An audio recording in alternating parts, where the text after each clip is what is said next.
तो उसको बोलते हैं कुछ एग्ज़ाम, वहाँ कुछ पूछा गया, अब आपकी नीट में तो क्या है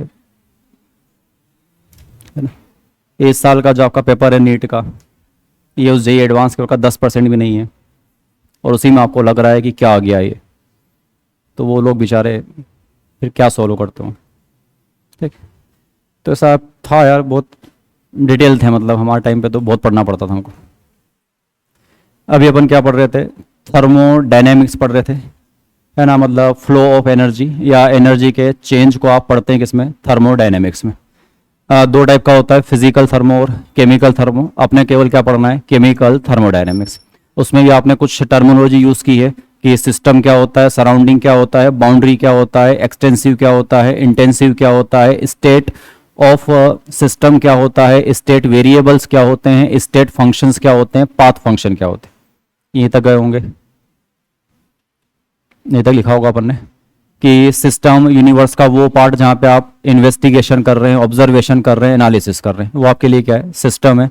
रेस्ट ऑफ ऑल पार्ट क्या आपके पास, सराउंडिंग है। एनीथिंग जो सिस्टम और सराउंडिंग को सेपरेट करे वो आपके लिए बाउंड्री है। बाउंड्री कैसी भी हो सकती है, इमेजनरी या रियल हो सकती है, कंडक्टिंग या नॉन कंडक्टिंग हो सकती है, रिजिड या फ्लेक्सिबल हो सकती है, परमिएबल या नॉन परमिएबल हो सकती है, जो भी है वो अलग अलग हो सकती है। सिस्टम फिर पढ़ा तो सिस्टम सारे नहीं पढ़ने अपने को, अपना सिलेबस कहाँ तक जाएगा, केवल क्लोज सिस्टम आपको पढ़ना है, मतलब वो मैटर का एक्सचेंज नहीं करेगा अपने सराउंडिंग के साथ। तो 3 टाइप के सिस्टम लिखे होंगे आपने कल, open system, close system, isolated system. Open system जो अपने सराउंडिंग के साथ मैटर का भी और एनर्जी का भी, तो एनर्जी के 3 रास्ते थे, मैटर, हीट और वर्क। तो मैटर अपन यहाँ से ब्लॉक कर देंगे, केवल 2 ही रास्ते बचेंगे, कौन से वाले, वर्क और किस फॉर्म में, हीट के फॉर्म में ही आप एनर्जी को एक्सचेंज कर पाएंगे।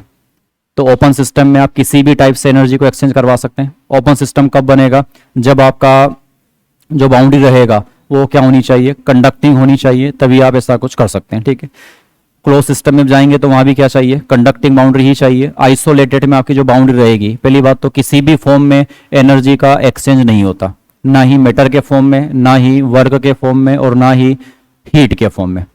तो इसलिए हीट के फॉर्म में नहीं करवाना है तो क्या चाहिए, आइसोलेटेड। वर्क नहीं करवाना है मतलब ना ही आपका वो एक्सपांड होना चाहिए और ना ही वो कंप्रेस्ड होना चाहिए, तो रिजिड होनी चाहिए, ना कि फ्लेक्सिबल। तो बाउंड्री रिजिड प्लस क्या चाहिए, नॉन कंडक्टिंग। नॉन कंडक्टिंग का एक और नाम लिखा होगा आपने, इंसुलेटेड बाउंड्री।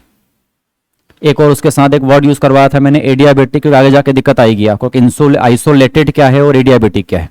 आइसोलेटेड वो है जो किसी भी फॉर्म में एनर्जी का एक्सचेंज नहीं करता, और एडियाबेटिक अपने लिए वो है कि अपना ये एडियाबेटिक में सिस्टम वैसे क्लोज ही पड़ेंगे तो मैटर का भी नहीं होगा एक्सचेंज, तो लेकिन साथ में किसका नहीं होता, हीट के फॉर्म में एनर्जी का एक्सचेंज नहीं होता, उसे क्या बोलते हैं, एडियाबेटिक। बट फिर भी किस फॉर्म में हो सकती है, वर्क के फॉर्म में अपन वहां पे एनर्जी को एक्सचेंज करवा सकते हैं। तो वर्क अगर करवाना है तो आपकी बाउंड्री में भी क्या होनी चाहिए, कंपलसरी रूल हो गया कि रिजिड नहीं हो सकती, क्या होनी चाहिए, फ्लेक्सिबल, क्योंकि या तो कंप्रेस्ड करना पड़ेगा या एक्सपांड करना पड़ेगा, तो बाउंड्री तो आपको सिस्टम की चेंज करनी पड़ेगी, तो कैसी होनी चाहिए वो, फ्लेक्सिबल, यहाँ तक लिखा होगा। फिर आगे स्टेट्स क्या होता है, मतलब वही किस तरीके का होता है, तो कुछ स्टेट वेरिएबल्स हैं कि अलग अलग स्टेट में चेंज हो जाते हैं, तो उनको डिफाइन करके आप बता सकते हैं कि आपके सिस्टम का स्टेट क्या है। किसी गैसियस सिस्टम के लिए प्रेशर है, वॉल्यूम है, टेम्परेचर है, नंबर ऑफ मोल्स हैं, ये सब क्या है, ये स्टेट वेरिएबल्स है। पर ये गैसियस सिस्टम के लिए अपन यूज कर रहे हैं, बाकी ऐसा नहीं है कि स्टेट वेरिएबल इतने ही हैं, बहुत सारे स्टेट वेरिएबल हैं। वर्क भी होता है, हीट भी होती है, एनर्जी भी पोटेंशियल वाली होती है, कुछ भी आप ले सकते हैं, enthalpy, entropy, Gibbs free energy, तो कुछ भी अगर आप बता रहे तो क्या कहलाएंगे वो, स्टेट वेरिएबल। 2 टाइप के थे, पाथ फंक्शन और स्टेट फंक्शन। स्टेट फंक्शन जो केवल और केवल किस पे डिपेंड करेंगे, इनिशियल और फाइनल स्टेट पे। पाथ फंक्शन केवल पाथ पे डिपेंड नहीं करेंगे, इनिशियल और फाइनल के साथ साथ किस पे डिपेंड करेंगे, पाथ पे। उनको क्या बोला गया, पाथ फंक्शन। नहीं तो आप उल्टा ले लें कि स्टेट का मतलब स्टेट पे डिपेंड करते हैं, तो पाथ का मतलब केवल किस पे डिपेंड करते हैं, पाथ पे। ऐसा नहीं है, स्टेट फंक्शन वो हैं जो केवल किस पे डिपेंड करते हैं, स्टेट पे, पाथ पे डिपेंड नहीं करते। और पाथ वाले वो हैं जो उसकी स्टेट पे भी डिपेंड करेंगे और साथ साथ उसके पाथ पे भी डिपेंड करते हैं। एक आध एक तरीका है समझने के लिए कि जनरली अगर सिंबल बना हुआ है तो कैपिटल लेटर्स में अगर लिखा हुआ है तो वो स्टेट फंक्शंस हैं, स्मॉल लेटर में लिखा हुआ है तो वो आपके लिए पाथ क्या है, पाथ फंक्शन है। तो एच, एस, जी ऐसे करके एग्जाम्पल लिखे होंगे। पाथ में आपने 2 ही लिखे हैं, वर्क और कौन सा, हीट। तो ये दोनों डिपेंड करते हैं कि आप किस तरीके से वहाँ पे एनर्जी का क्या कर रहे हैं, एक्सचेंज कर रहे हैं, वहाँ तक गए थे। फिर आगे आपने प्रॉपर्टीज ऑफ सिस्टम लिखी होगी कि हर सिस्टम की कुछ ना कुछ क्या होगी, प्रॉपर्टीज होगी। वो दो टाइप की होती है, या तो वो इंटेंसिव होती है या वो एक्सटेंसिव होती है। और इंटेंसिव वो जो उसके अमाउंट पे डिपेंड नहीं करती, और एक्सटेंसिव वो जो उसके अमाउंट पे डिपेंड करती है। एग्जाम्पल बहुत सारे इन चीज़ों के, जैसा याद नहीं कर पाएंगे, रिलेट ही करना है कि कौन सा एक्सटेंसिव और कौन सा इंटेंसिव। तो एक तरीका होता है कि अगर आप सिस्टम को हाफ करें और अगर आपकी वैल्यू भी क्या हो जाए, चेंज हो जाए, तो ऐसे लोगों को क्या बोलते हैं, एक्सटेंसिव। और अगर चेंज ना हो तो क्या बोलते हैं, इंटेंसिव।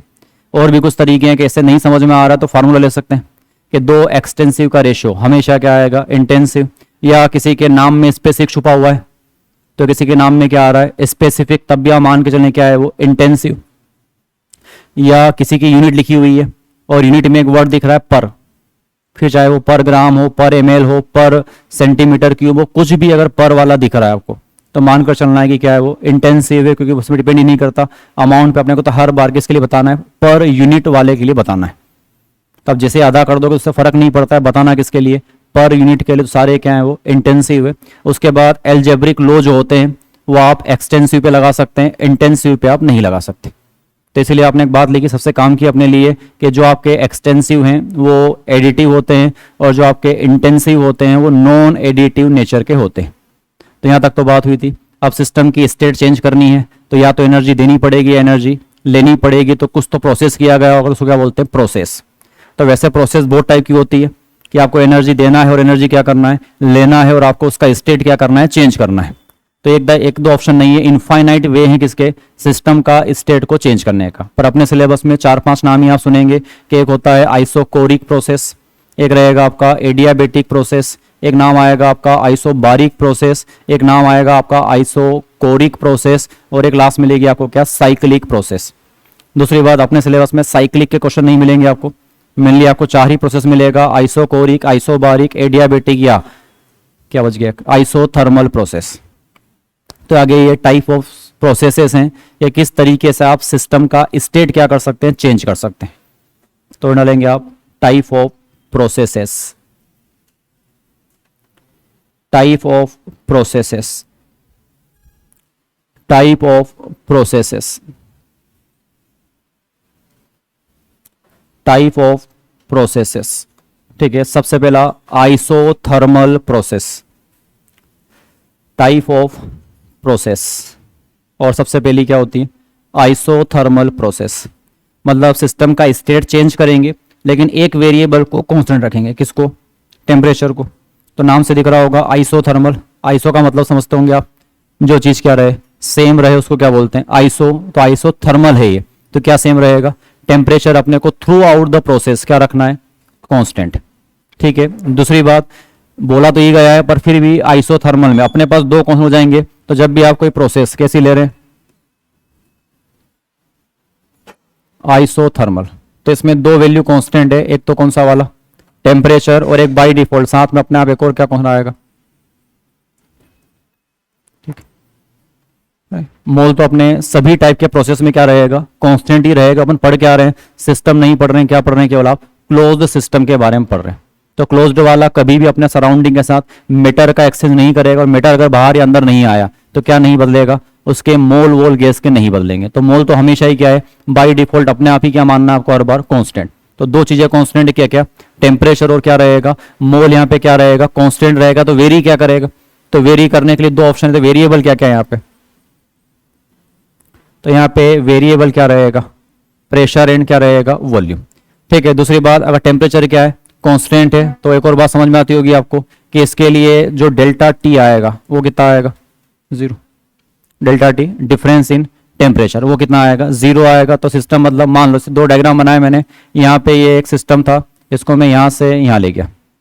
ठीक है, यहाँ पे इसका वॉल्यूम था P1, सॉरी इसका प्रेशर कितना था P1, इसका वॉल्यूम कितना था V1, और टेम्परेचर कितना है T।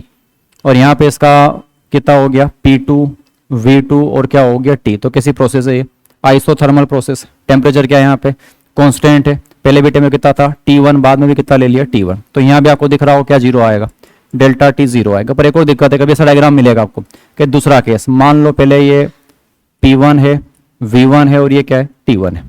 पहले मैंने इसको एक बीच में स्टेट चेंज की, तो यहाँ ये बना P2, V2 और क्या बना दिया T2, और बाद में मैंने वापस एक प्रोसेस लगाई और फिर वापस क्या कर दिया इसको मैंने तीसरी वाले में, ये हो गया P3 V3 और वापस हो गया T1। तो इस वाले को आइसोथर्मल नहीं बोलते। देखो डेल्टा टी यहाँ भी जीरो आएगा, इनिशियल टेम्परेचर कितना है T1 है, फाइनल यहाँ भी कितना है T2 T1 है, तो यहाँ पे डेल्टा टी यहाँ भी कितना आएगा जीरो आएगा। बट ये वाली प्रोसेस आइसोथर्मल नहीं है, केवल कौन सी वाली पहली वाली। आइसोथर्मल क्या होता है, डेल्टा टी जीरो आए ये जरूरी नहीं है। डेफिनेशन क्या है उसकी कि through out the process temperature remain क्या होना चाहिए कांस्टेंट। तो ऐसा नहीं कि बीच में चेंज कर दिया वापस घुमा के वहीं ले आए तो आपको डेल्टा टी तो जीरो आ जाएगा, पर फिर भी आप उसको क्या नहीं बोलेंगे आइसोथर्मल प्रोसेस नहीं बोलेंगे। जैसे डायग्राम बने हुए आएंगे, आपसे पूछेगा कौन सा वाला रिप्रेजेंटेशन है किसका आइसोथर्मल का, ऐसा नहीं है।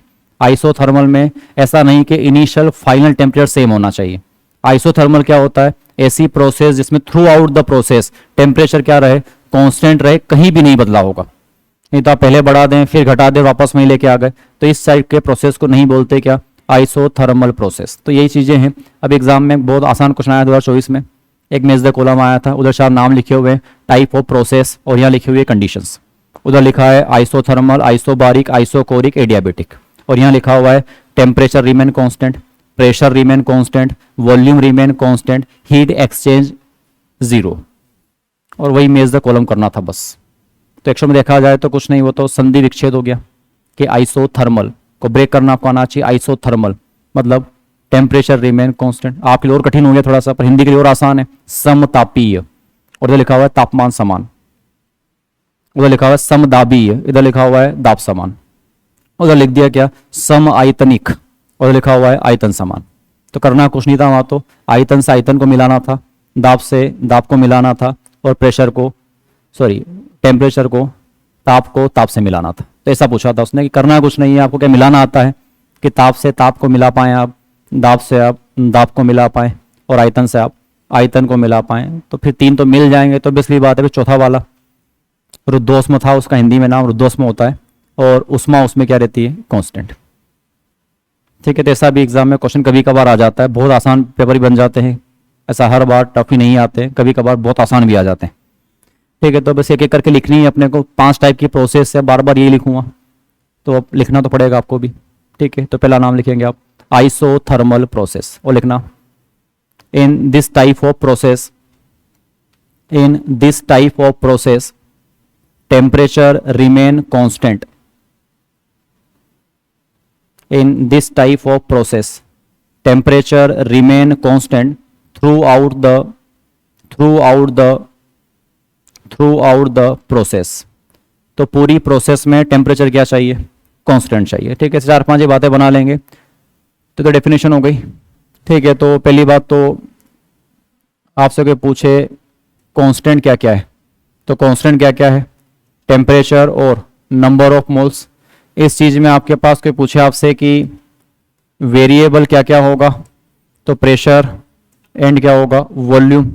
दूसरी बार ऐसा डायग्राम बना के दे दे कि ये पहला वाला सिस्टम, ये दूसरी वाली स्टेट, यहाँ पे मैंने लिया प्रेशर को P1, वॉल्यूम को लिया V1, टेम्परेचर को लिया T1। यहाँ भी मैंने प्रेशर कर दिया V2, वॉल्यूम कर दिया कितना V2, और T रख दिया क्या T।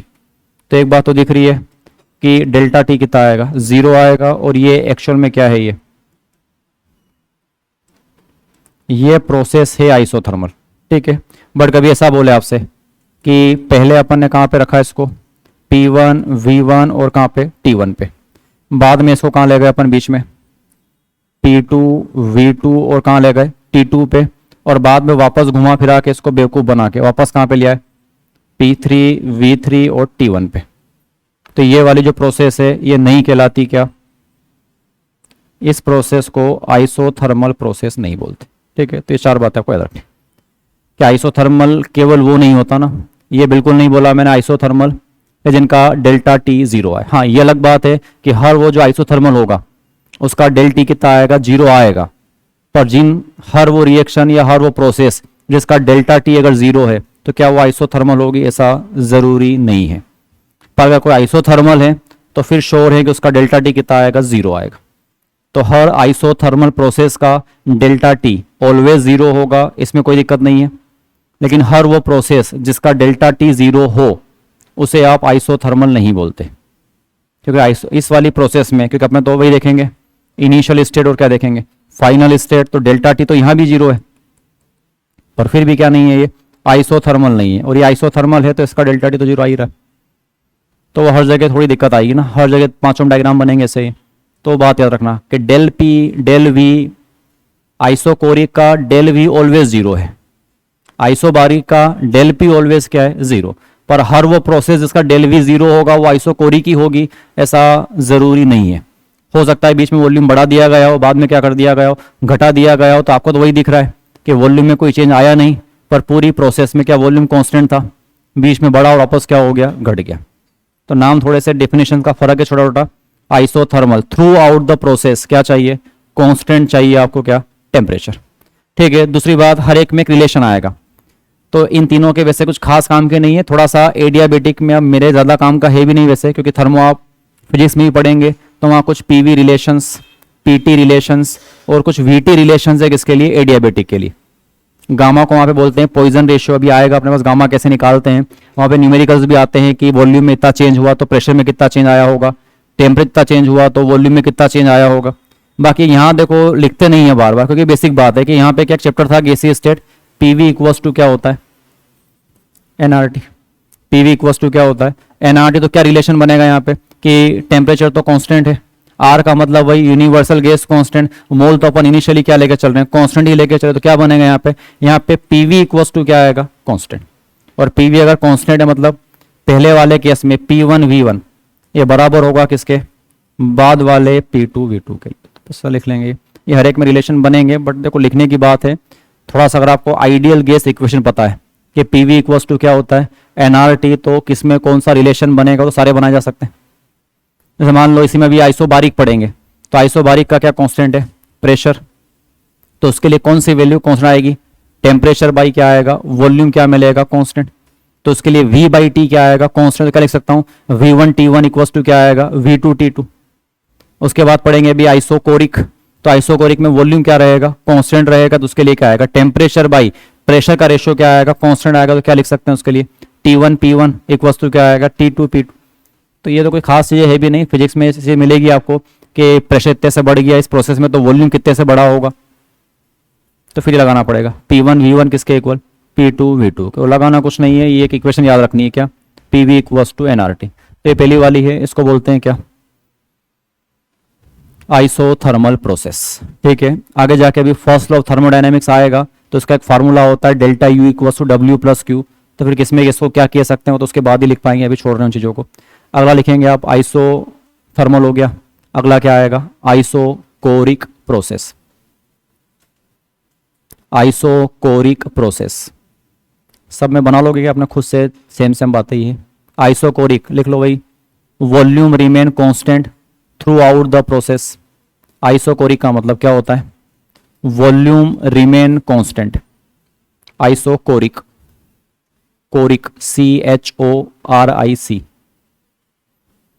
ये हो गया आइसोथर्मल। ठीक है, दूसरा लिख रहा हूं, दूसरा एक नाम आएगा आइसोकोरिक, तो इसमें क्या क्या रहेगा, पहला पॉइंट, तो इसमें क्या कांस्टेंट मिलेगा आपको, इसमें वॉल्यूम एंड क्या कौन मिलेगा, मोल। तो वेरिएबल क्या होगा इसमें, तो इसमें जो वेरिएबल होगा वो प्रेशर एंड क्या हो सकता है, टेम्परेचर।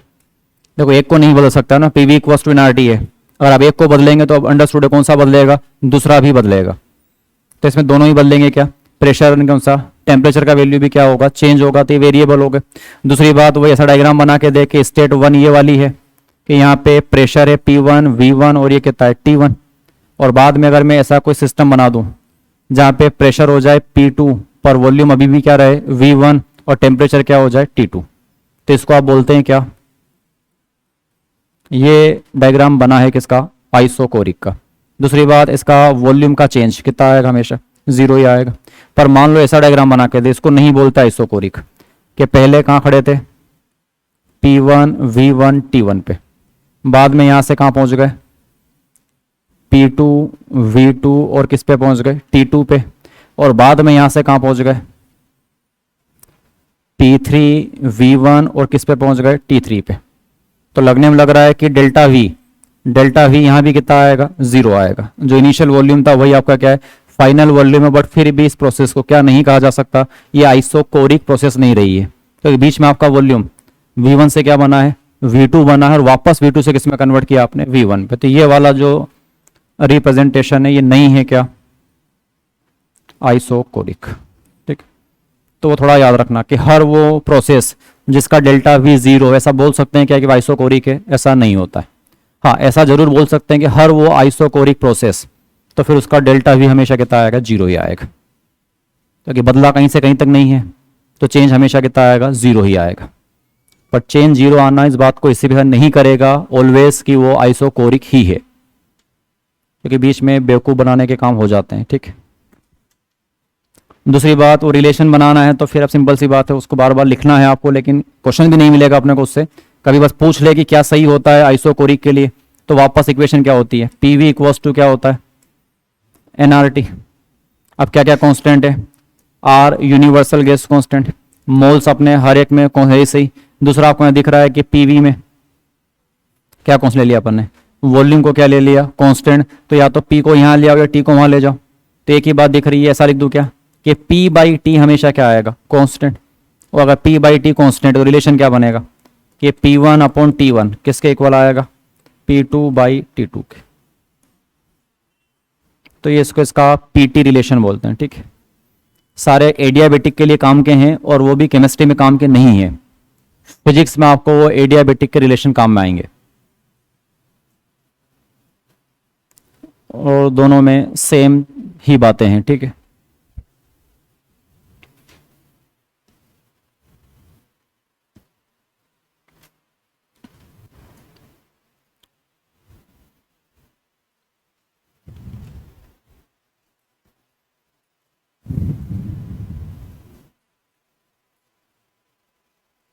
वही ये हो गया आइसोकोरिक। तो अगला कैसा ही क्या आएगा, आइसोबारिक। तो समझ रहे हैं, प्रेशर की यूनिट समझी होगी, बार करके आती है। तो अगर आइसोबारिक चल रहा है मतलब क्या सेम रहेगा,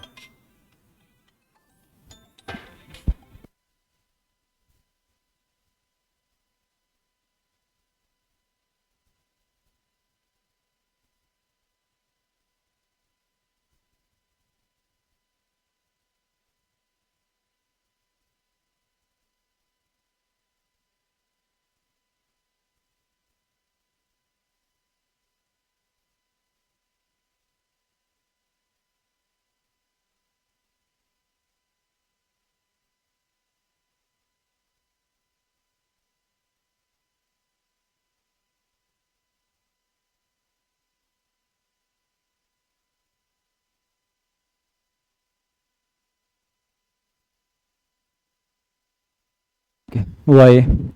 तो ये दो नाम हो गए, आइसोथर्मल और एक क्या हो गया, आइसोकोरिक। अगला लिखेंगे आइसोबारिक। तो आइसोबारिक में वापस बना लोगे खुद से, isobaric pressure remain constant throughout the process. तो कांस्टेंट क्या रहेगा, pressure and number of moles. तो वेरिएबल क्या रहेगा, वॉल्यूम एंड टेम्परेचर। वेरिएबल क्या रहेगा, वॉल्यूम, और क्या रहेगा, टेम्परेचर वेरी करेगा। फिर ये डायग्राम बना लेना, मैं बना रहा हूँ मतलब इसको लिख लो। तो इसके बाद लिख लेंगे आप आइसोबारिक, है ना। ये तो क्या थी, आइसोकोरिक प्रोसेस थी। ऐसे एनर्जी को एक्सचेंज किया गया है कि आपके सिस्टम का वॉल्यूम क्या रहा, कांस्टेंट, तो उसको बोलते हैं आइसोकोरिक। अब ऐसे एनर्जी का एक्सचेंज करेंगे जहां पे आपके सिस्टम का प्रेशर क्या रहे, कांस्टेंट रहे, तो उस प्रोसेस का नाम क्या है, आइसोबारिक प्रोसेस। तो ये आइसोकोरिक हो गई। इसके बाद लिख लेंगे आप आइसोबारिक प्रोसेस। और आइसोबारिक क्या होता है, pressure remain constant throughout the process. तो कांस्टेंट क्या क्या है इसमें, तो इस वाली प्रोसेस में जो कांस्टेंट आएगा वो रहेगा प्रेशर, और बाय डिफॉल्ट क्या रहेगा, नंबर ऑफ मोल्स। तो इसमें आपका जो वेरिएबल रहेगा वो इसमें रहेंगे क्या क्या, प्रेशर वॉल्यूम हो गया, तो वॉल्यूम और क्या रहेगा, टेम्परेचर। फिर वो ऐसा डायग्राम बना के दे दे कि यहाँ पे अपन कहाँ खड़े थे, P1 पे, V1 पे, और कहाँ पे, T1 पे। यहाँ से अपन ने कुछ एनर्जी को एक्सचेंज किया और कहाँ पहुँचा दिया इसको, P1 V2 और किस पे, T2 पे। तो यहाँ से आपको दिख रहा होगा इसका डेल्टा V कितना आएगा, 0 आएगा। बोलेंगे क्या इसको, अब बोलेंगे क्या इसको, आइसोबारिक पर ऐसा डायग्राम बनाओ, P का P है ना, तो अच्छा ये P हो गया, तो इसमें डेल्टा P कितना आएगा, 0 आएगा। इसमें यहाँ ऐसे जाएंगे कि मान लो ऐसा कर दिया, पहले P1 V1 और क्या था T1, फिर इसको बीच में कहीं कहाँ पहुँचा दिया, P2 V2 और कहाँ पहुँचा दिया, T2 पे, और बाद में वापस कहाँ लिया इसको, P1 V3 और कहाँ लाए, T3 पे। तो डेल्टा P तो इसका भी 0 है, पर इस वाले को नहीं बोलते क्या, ये आइसोबारिक प्रोसेस नहीं है, ठीक। तो ऐसे अलग अलग तरीके हैं सिस्टम का स्टेट चेंज करने के। तो ये जो नीचे लिख रहा हूँ ये अलग तरीके हैं, ये ना आइसोबारिक में आएंगे, ना ये आइसोकोरिक में आएंगे, और ना ही किस में आएंगे, आइसोथर्मल में आएंगे। क्योंकि इसमें क्या हुआ, इसमें थ्रू आउट द प्रोसेस ना ही वॉल्यूम कांस्टेंट रहा, ना ही प्रेशर कांस्टेंट रहा, ना ही इसमें क्या रहा, टेम्परेचर कांस्टेंट रहा। तो किसी कैटेगरी में नहीं आते। तो इसीलिए बोल रहा हूँ कि 5 तरीके नहीं है प्रोसेस के ना, process number of infinite processes हैं सिस्टम का स्टेट चेंज करने का। अपने लिए जो इंपॉर्टेंट है वो कितनी है, 5। तो इनफाइनाइट में से केवल कितनी पढ़ रहे हैं अपन, 5 प्रोसेस पढ़ रहे हैं क्या, सिस्टम की स्टेट को चेंज करने की।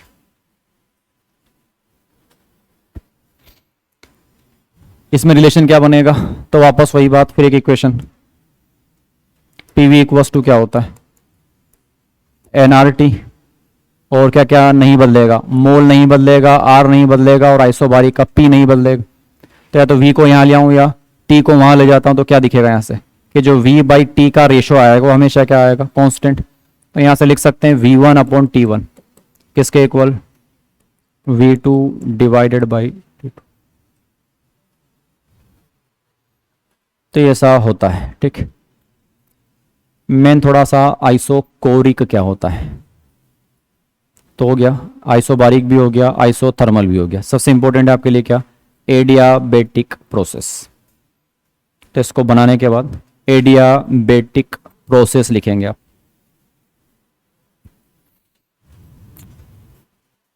तो एडियाबेटिक में क्या होगा, चेंज इन हीट 0 होगा या हीट 0 होगी ना। हीट में सा चेंज इन हीट कुछ नहीं होता ना। पहली बात तो हीट समझते हैं कि आप क्या होती, हीट क्या होता है, हीट किसकी प्रॉपर्टीज है, सिस्टम की या सराउंडिंग की। तो एक नाम आएगा अभी हीट, आगे लिखना भी अपने को, क्योंकि देखो इसमें ना अपने को 5-6 टर्म समझने हैं।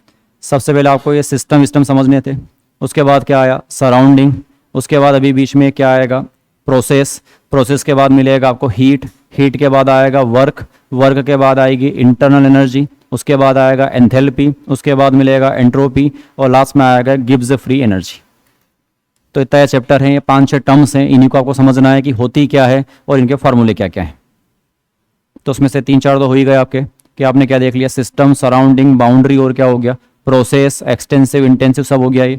अब मेन जो एग्जाम के क्वेश्चन हैं वो बचा हुआ है, हीट क्या होती है, वर्क क्या रहेगा, उसके बाद इंटरनल एनर्जी ऑफ सिस्टम क्या होती है, एंथैल्पी ऑफ सिस्टम क्या होता है, एंट्रोपी ऑफ सिस्टम क्या होता है, और एक लास्ट में गिव्स फ्री एनर्जी क्या आएगी। तो अगला नाम लिखेंगे इसके बाद आइसो, तो हो गया क्या अगला, तो चौथा है सबका काम का एडियाबेटिक प्रोसेस। तो ये एडियाबेटिक प्रोसेस है, ठीक।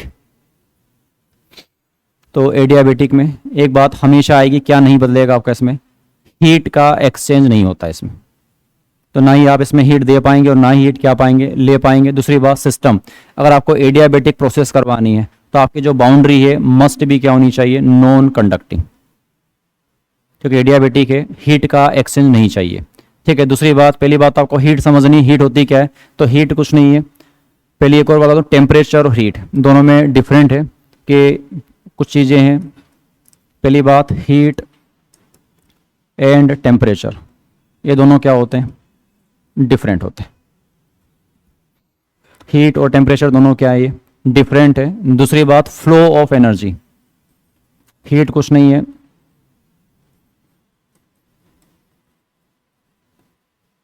फ्लो ऑफ एनर्जी को ही क्या बोलते हैं, हीट। और फ्लो ऑफ एनर्जी हमेशा कहाँ होती है, ड्यू टू क्या ज़रूरी है, टेम्परेचर डिफरेंस। ये बाद में लिखना है अपने को, लास्ट में, अभी नहीं लिखेंगे इसको, कि हीट एक्चुअल में क्या होती है। तो हीट कुछ नहीं है, वो फ्लो ऑफ एनर्जी है, कि एनर्जी का जो फ्लो होता है वो किस फॉर्म में होता है, हीट के फॉर्म में एनर्जी का फ्लो होता है। और कहाँ से कहाँ होता है, टेम्परेचर डिफरेंस चाहिए। और आगे पढ़ेंगे, अभी इसका सेकंड लॉ आएगा, वो बताएगा कि फॉर स्पॉन्टेनियस हीट का फ्लो हमेशा कहाँ से कहाँ होगा, हाई टेम्परेचर से कहाँ जाएगी, लो टेम्परेचर की तरह हीट का क्या होगा, मूवमेंट होगा। तो मान लो जैसे आपके पास ये सिस्टम है, ये आपका क्या है, सिस्टम है, ये बाहर इसका क्या है, सराउंडिंग है, इसका कुछ ना कुछ टेम्परेचर होगा कितना, T1, और इसका क्या होगा, T2। तो इसका टेम्परेचर T1, उसका क्या मान, इसका T1 ले लिया, इसका ले लिया T2। ये नहीं बोल रहा हूँ कौन ज़्यादा है कौन कम है। एनर्जी हीट यहाँ से वहाँ जाएगी या वहाँ से यहाँ आएगी, वो डिपेंड करता है किस पे, कि किसका टेम्परेचर ज़्यादा है।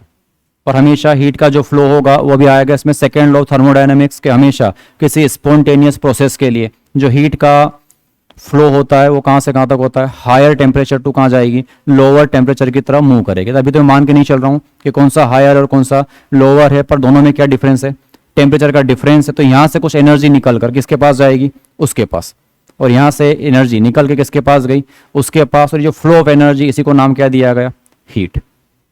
पहले जब तक वो सराउंडिंग के पास थी तब भी वो हीट नहीं कहलाएगी, जब तक वो सराउंडिंग के पास है तब तक वो क्या कहलाएगी, एनर्जी।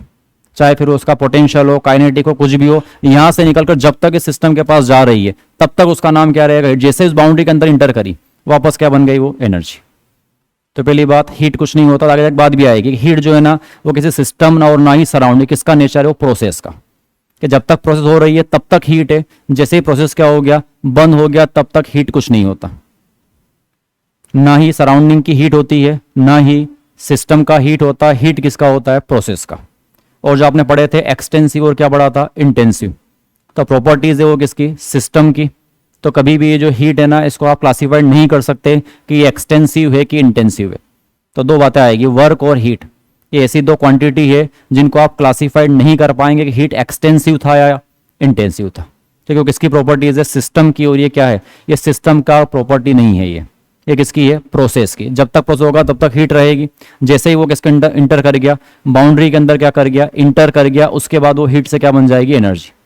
और जब तक वो किसके पास थी, सराउंडिंग के पास थी, तब तक भी वो क्या थी, एनर्जी थी। यहां से निकलकर जब उसके पास जा रही है तब वो क्या है, केवल हीट। तो हीट क्या होती है, फ्लो ऑफ एनर्जी, कि एनर्जी का जो फ्लो होता है वही क्या है, हीट है। और ये हीट प्रोसेस का नेचर है, ना कि किसका, सिस्टम का और किसका, सराउंडिंग का। तो इसलिए चेंज नहीं आएगा इसमें क्या आएगा कि जब भी आप पढ़ेंगे एडियाबेटिक तो क्या नहीं होगा, उसमें हीट का वैल्यू ही नहीं आएगा। मतलब यहां से एनर्जी किसके पास नहीं जाएगी, इसके पास नहीं जाएगी। तो डेल क्यू कुछ नहीं होता ना, ऐसा कुछ नहीं होता कि हीट में चेंज, हीट कुछ है ही नहीं तो उसमें चेंज नहीं होता। हीट केवल क्या होता है, फ्लो ऑफ एनर्जी। तो हीट में डेल क्यू जीरो नहीं आएगा, क्या जीरो आएगा, तो हीट एक्सचेंज नहीं आएगा। क्या लेना है अपने को, हीट ही क्या आएगी, जीरो आएगी। तो हीट कुछ नहीं होता जब सिस्टम से, या तो देखो हो सकता है वो यहां से यहां जा रही हो ऐसा भी हो सकता है कि यहां से कुछ एनर्जी निकल के किसके पास जा रही हो, सराउंडिंग के पास। तो जब तक इससे निकल कर किसके पास जाएगी, सराउंडिंग के पास, तब तक वो क्या रहेगी, हीट रहेगी। जब तक वो इसकी खुद की थी तब तक वो क्या है, एनर्जी। जब वो इसके पास आ गई तब भी वो क्या है, एनर्जी। बीच में जब तक वो फ्लो हो रही है तब तक वो क्या है, हीट है। तो हीट एक एनर्जी का फॉर्म है। एक्चुअल में हीट अभी लिखना भी है क्या क्या होता है। तो हीट क्या है, हीट और टेम्परेचर दोनों डिफरेंस चीजें हैं।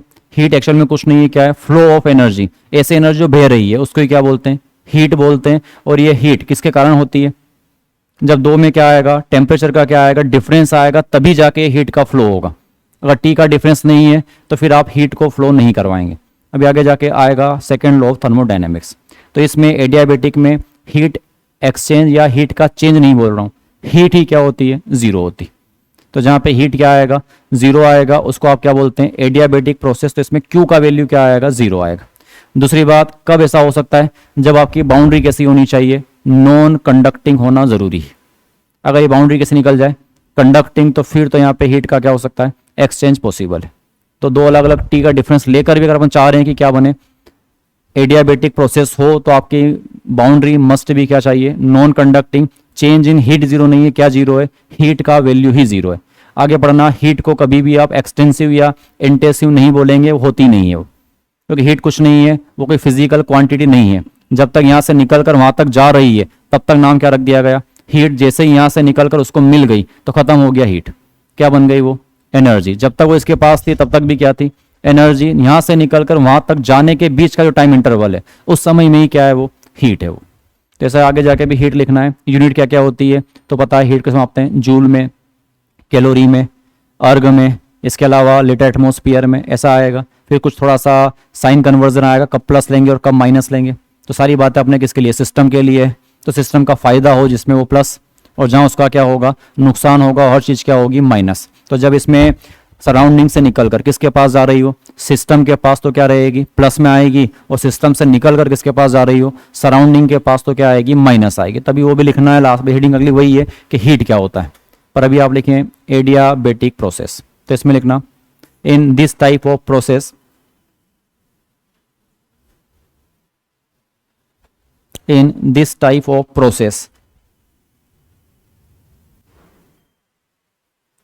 in this type of process Q ना, Q डायरेक्ट लिख लें आप तो नाम ही, in this type of process Q equals to 0, तो इसमें Q आपका क्या आएगा, 0 आएगा। और वही बोल रहा हूँ, डेल Q नहीं होता है, हमेशा क्या आएगा, Q आएगा। चेंज नहीं आता हीट में, हीट हीट ही होती है। तो हीट का फ्लो ही, मतलब एनर्जी का फ्लो ही नहीं होता इसमें। तो हीट तो बाद में लिख लेंगे, अभी इसको छोड़ के चल रहे हैं। तो ये क्यू यहाँ पे क्या आएगा, 0 आएगा। आगे जाके आप थोड़े से रिलेशंस हैं, वैसे अपने काम के नहीं है, मैं आपको पहले ही बता दूं, आज तक मैंने कभी केमिस्ट्री में ऐसा डाउट नहीं बताया कि किसी में वो क्वेश्चन आए हैं। और फिजिक्स में आप पढ़ेंगे ऐसे कुछ रिलेशंस हैं, पीटी रिलेशन, वीटी रिलेशन, और एक क्या आएगा, पीटी हो गया, वीटी हो गया, तो एक क्या आएगा, पीवी रिलेशन। ठीक है, तो एक लेंगे आप पहला पीवी रिलेशन, बस लिखने के लिए लिख देता हूं ताकि कुछ क्वेश्चन फार्मूला दिख जाए आपको, तो आपको याद रखना है तो क्या होता है एडियाबेटिक के लिए। बाकी आप थर्मो पढ़ेंगे फिजिक्स में, वहां आएगा। तो पीटी रिलेशन पहला लिख रहा हूं, पीवी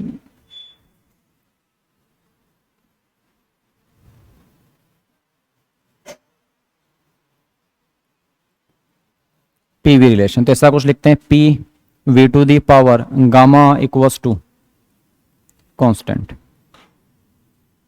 ठीक है, इसको बोलते हैं पी वी रिलेशन। ये फिजिक्स में इसका डेरिवेशंस भी हैं, फिजिक्स में इसके फार्मूले भी हैं, फिजिक्स में आपको ये न्यूमेरिकल में भी दिखेगा, सब मिलेगा वहाँ पे। गामा का आप नाम ले, गामा क्या बोलते हैं, गामा को बोलते हैं पॉइजन रेशियो, है ना। वो जो ऊपर गामा बना हुआ है उसको क्या बोलते हैं, पॉइजन रेशियो। ठीक है, तो ये जो गामा होता है ये होता है पॉइजन रेशियो, और इसकी वैल्यू किसके इक्वल आती है, Cp बाई Cv, है ना। ये सब अभी आगे आएगा, जब आइसोकोरिक में वर्क निकालना पड़ेगा तो फिर वहाँ पे गामा की वैल्यू चाहिए होगी। Mono atomic, di atomic, try atomic gas के अलग अलग होती है।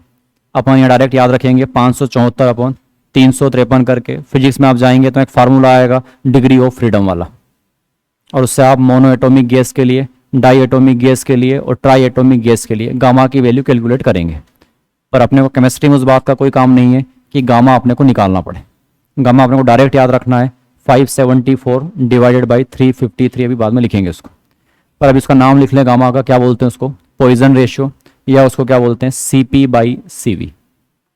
Cp Cv के भी नाम ही भी आगे जाके, Cp को बोलते हैं molar heat capacity at constant pressure, और Cv का यहाँ पे नाम आएगा molar heat capacity at constant volume. तो इनका भी कुछ वैल्यूज होता है, वो भी निकाल लेंगे कैसे आएगा।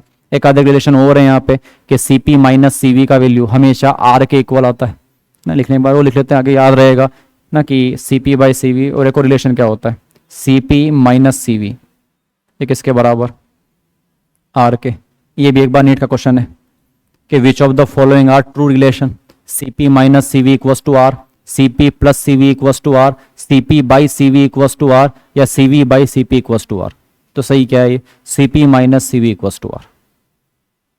तो ये भी आ जाता है नीट में। ठीक, तो ये दो एक रिलेशंस हैं, पर याद आपको यही रखना होता है फिजिक्स में भी कि पीवी रिलेशन क्या होता है, P V to the power gamma equals to क्या है, कांस्टेंट। पर थोड़ा सा अगर आप थोड़ा सा उस पीवी इक्वल्स टू एनआरटी का यूज करें तो आपको इसमें दो रिलेशन और बोलेगा। ये तो पीवी रिलेशन है, एक उसमें आता है वी टी रिलेशन। तो V और T को रिलेट करना है तो वापस आप फिर वही लगाओ कि PV इक्वल्स टू क्या होता है, NRT। N तो वैसे ही कांस्टेंट है, R तो वैसे ही क्या है, कांस्टेंट है। दूसरी बात V और T तो चाहिए अपने को ना, V और T में क्या बनाना है, रिलेशन। तो V से दिक्कत नहीं, दिक्कत किससे है, P से। तो किसको रिप्लेस करना पड़ेगा आपको, P को रिप्लेस करना पड़ेगा। तो यहां से आप P की वैल्यू निकाल लो। तो P एक्चुअल में किसके इक्वल आएगा, P आएगा यहां से किसके इक्वल, T बाई V के। और ये P की वैल्यू वहां रख दो तो क्या बन जाएगा relation, T by V multiplied by V to the power gamma equals to क्या आ जाएगा, कांस्टेंट। अब ये V ऊपर जाएगा तो क्या बनेगा, V की पावर -1 तो क्या बचेगा, V to the power gamma -1 multiplied by T, ये होता है कांस्टेंट। तो ये ऐसा आपको अगर आ भी जाए फिजिक्स में दिखेंगे आपको तो वहां आपको ऐसे डिराइव करना है, केमिस्ट्री में कभी आपको ये नहीं दिखेंगे। एक हो गया PV रिलेशन, एक हो गया इनके लिए कौन सा, VT रिलेशन। देखो और क्या बचा इसमें, एक इसमें क्या आएगा, PT रिलेशन। तो फिर वापस लगा लो क्या, PV इक्वल्स टू क्या होता है, NRT। N कांस्टेंट है, R कांस्टेंट है, और PV इक्वल्स टू क्या है, T है। और बनाना कौन सा रिलेशन है, PT। तो उस P से दिक्कत नहीं, किसको रिप्लेस करना है, V को। तो यहां से V का वैल्यू निकाल लो तो V किसके इक्वल आएगा, T बाई किसके, P के। और पहले क्या था वो इनिशियली, P इंटू V का वैल्यू कितना, T बाई P, और पूरे की पावर कितना, गामा, और इक्वल्स टू वापस क्या आएगा, ये कांस्टेंट। थोड़ा अरेंज करोगे ये P ऊपर जाके, P की पावर कितना बनेगा, -1, पर पावर गामा भी है तो P की पावर क्या हो गया, माइनस गामा। यहां से P की पावर कितना बचा, 1, तो यहां से आएगा P की पावर 1 माइनस गामा। और यहां से क्या बचा, ये T की power gamma equals to constant. तो एक ये रिलेशन है, ठीक है। और एक ये है और एक वो है। तो ये एडियाबेटिक में 3 रिलेशन है, PV, VT और PT के बीच में।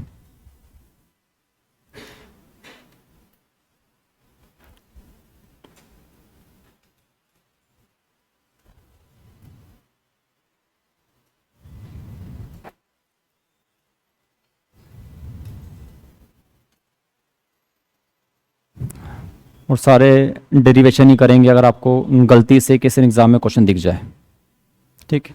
ये फार्मूले याद मत करना, ठीक है, क्योंकि वैसे भी किसी काम के नहीं है।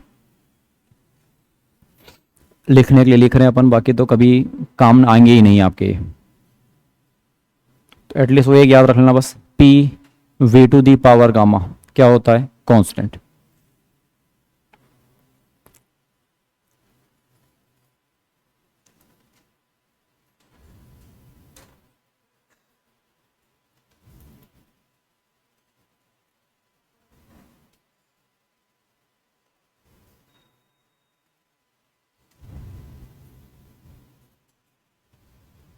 ठीक है, एक चौथा नाम आएगा, सॉरी 4 तो हो गए, एक 5वां नाम आएगा क्या, साइक्लिक प्रोसेस। तो साइक्लिक का मतलब वही जहाँ से आपने चालू किया घूम फिर के आप वहीं आ गए, पर कुछ किया तो है आपने। तो जो पाथ वेरिएबल्स है ना उनकी वैल्यू तो क्या करेगी, वेरी करेगी, पर जितने भी स्टेट वेरिएबल्स हैं सबका वैल्यू कितना आएगा, सबका चेंज कितना आएगा, 0 आएगा।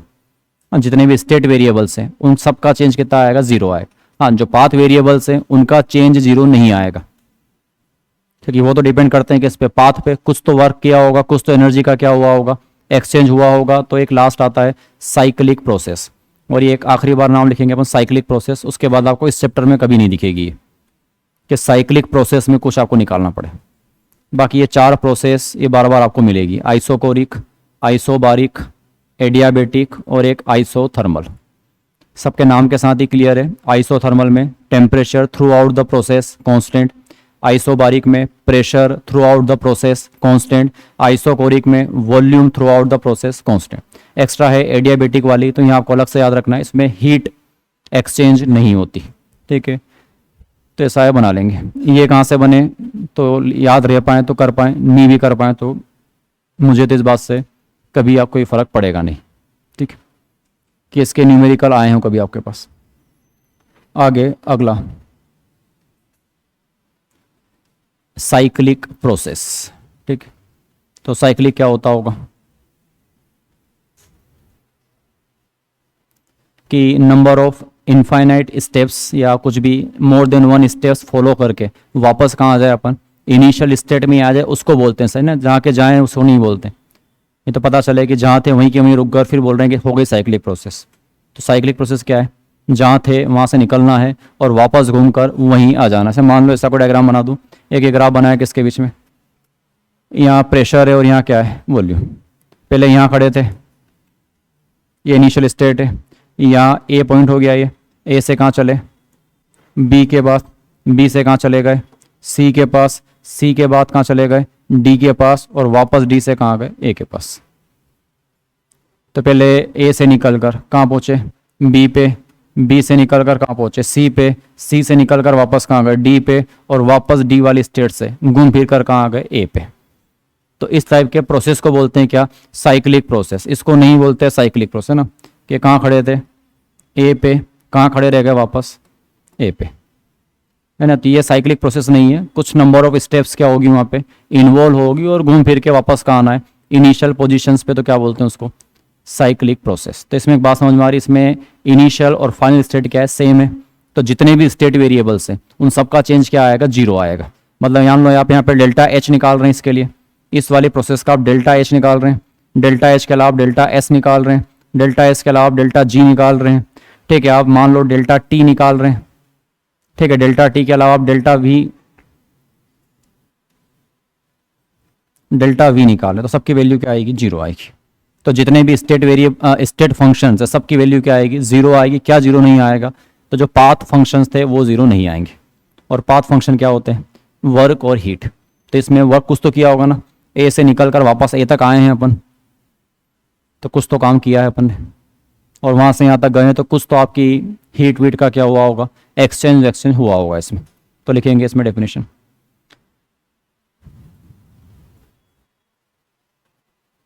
इन this type of process, cyclic में, in this type of process initial and final state of system, in this type of system initial and final state of a system are same।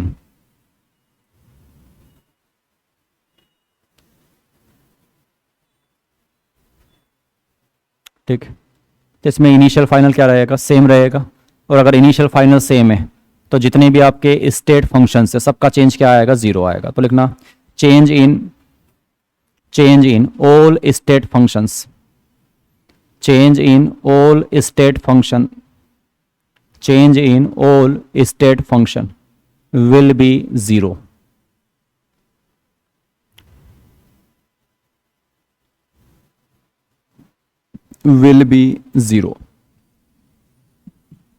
ठीक है। तो state वाले सारे zero आएंगे, पर non zero क्या हो सकता है, पाथ फंक्शंस जो हैं वो क्या हो सकते हैं, नॉन जीरो रहेंगे इसमें। ठीक, बाकी कुछ काम भी नहीं है अपने को इससे, बस होनी चाहिए delta G, delta S, delta H, delta T, delta we, delta P, ठीक है। सबकी वैल्यू क्या आएगी, हमेशा जीरो आएगी, क्योंकि इनिशियल और फाइनल स्टेट क्या है, सेम है। ठीक, तो इतना आपको इसमें लेकर चलना है। ठीक, हो जाएगा ये। अब आगे हीट क्या होती है, तो ज़्यादा कुछ नहीं है हीट में। पहली बात तो हीट को थोड़ा फील करना आपको, हीट होती क्या है, तो वही एक जगह से लेकर दूसरी जगह में जब एनर्जी जाती है, तो जब जाती है तब तक वो क्या है, हीट है। तो फ्लो ऑफ एनर्जी को ही आप क्या बोलते हैं, हीट बोलते हैं। और कब तक उसका एग्जिस्टिंग है, जब तक वो सराउंडिंग से निकली और किसके पास नहीं पहुंची, सिस्टम के अंदर, या जब तक वो सिस्टम से निकली और किसके पास नहीं पहुंची, सराउंडिंग के पास। जैसे ही वो इंटर करेगी इसमें, बाउंड्री ऑफ सिस्टम में, उसके बाद उसका कोई एग्जिस्टेंस नहीं है। इसीलिए एक बात सबसे इंपॉर्टेंट है कि आप कभी भी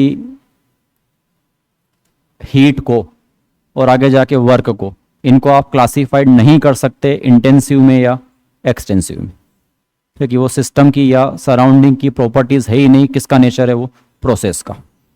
जब तक आप प्रोसेस करवा रहे हैं तब तक आपके पास हीट का एग्जिस्टिंग है। जैसे ही प्रोसेस खत्म हुआ फिर ना कोई हीट है, हीट कुछ नहीं होता। ठीक है, हीट के बाद क्या होती है, एनर्जी हो जाती है। चाहे फिर वो किसी भी फॉर्म में कन्वर्ट हो जाए, पोटेंशियल एनर्जी में हो जाए, इंटरनल में कन्वर्ट हो जाए, काइनेटिक में हो जाए, किसी में भी कन्वर्ट होकर क्या बन जाएगी, उसकी वो एनर्जी बन जाएगी, ना कि उसकी क्या रहेगी, वो हीट तो नहीं रहेगी। तो डालेंगे आप हीट।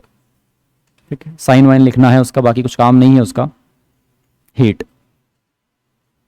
हीट, ठीक है, और ब्रैकेट में सिंबल लिख लेंगे क्या, स्मॉल क्यू, है ना। हीट का सिंबल क्या यूज़ करते हैं, तो दो चार पॉइंट है, बस ये लिख लेना,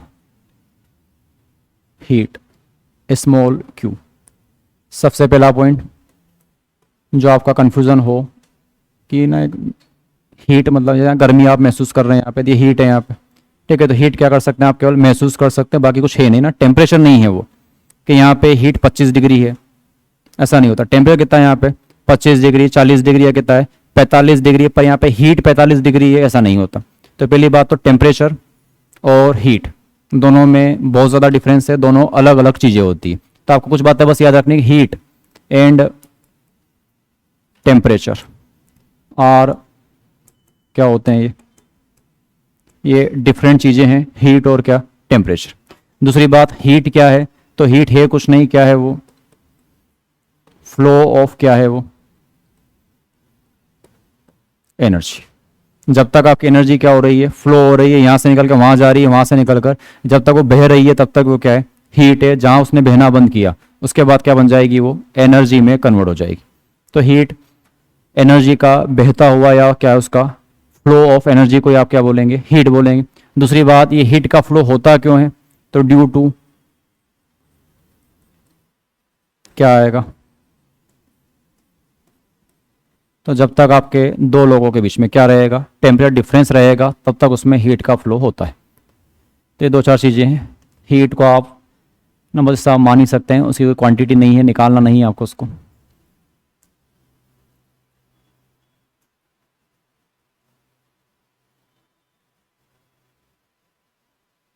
ठीक है, अगली बात, हीट जो होती है ना,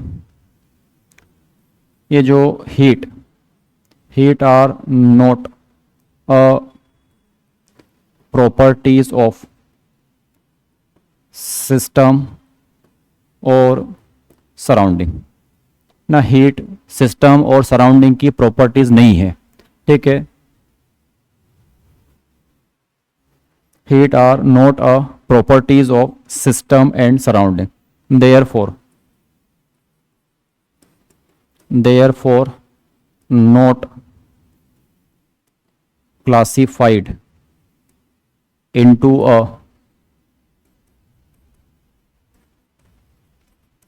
extensive and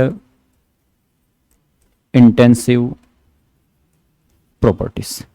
तो कभी भी आप हीट को एक्सटेंसिव या इंटेंसिव नहीं बोलेंगे, क्योंकि हीट कभी भी सिस्टम की या सराउंडिंग की नहीं होती। हीट केवल किसकी होती है, प्रोसेस की।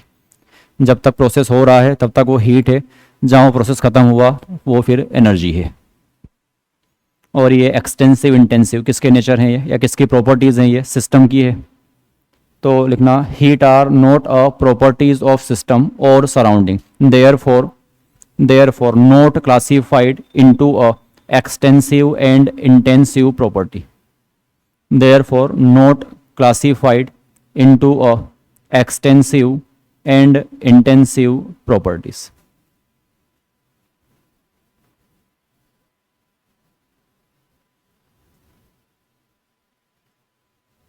ठीक है,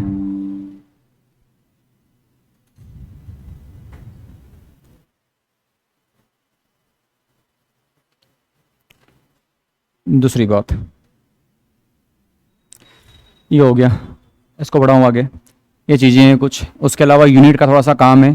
तो क्या आपको सारी यूनिट्स पता है, एनर्जी की यूनिट आएगी है, तो क्या ये फॉर्म ऑफ एनर्जी है ये, तो यूनिट भी क्या आएगी इसकी, एनर्जी वाली। तो एक जूल होता है, एक कैलोरी होता है, एक अर्ग होता है, और एक आपको क्या मिलेगा, लीटर एटमॉस्फियर।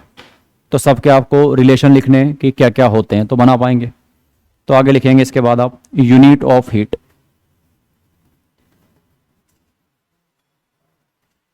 तो क्या क्या होती है, जूल। जूल के अलावा क्या होती है, कैलोरी। कैलोरी के अलावा क्या होता है, अर्ग। अर्ग के अलावा क्या आता है, लीटर एटमॉस्फियर। इन सबके रिलेशन लिख लेना, कौन किसके बराबर, कितने के बराबर।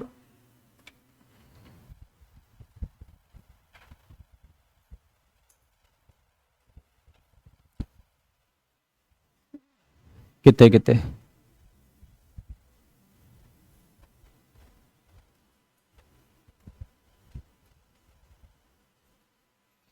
तो यूनिट है एनर्जी की ना।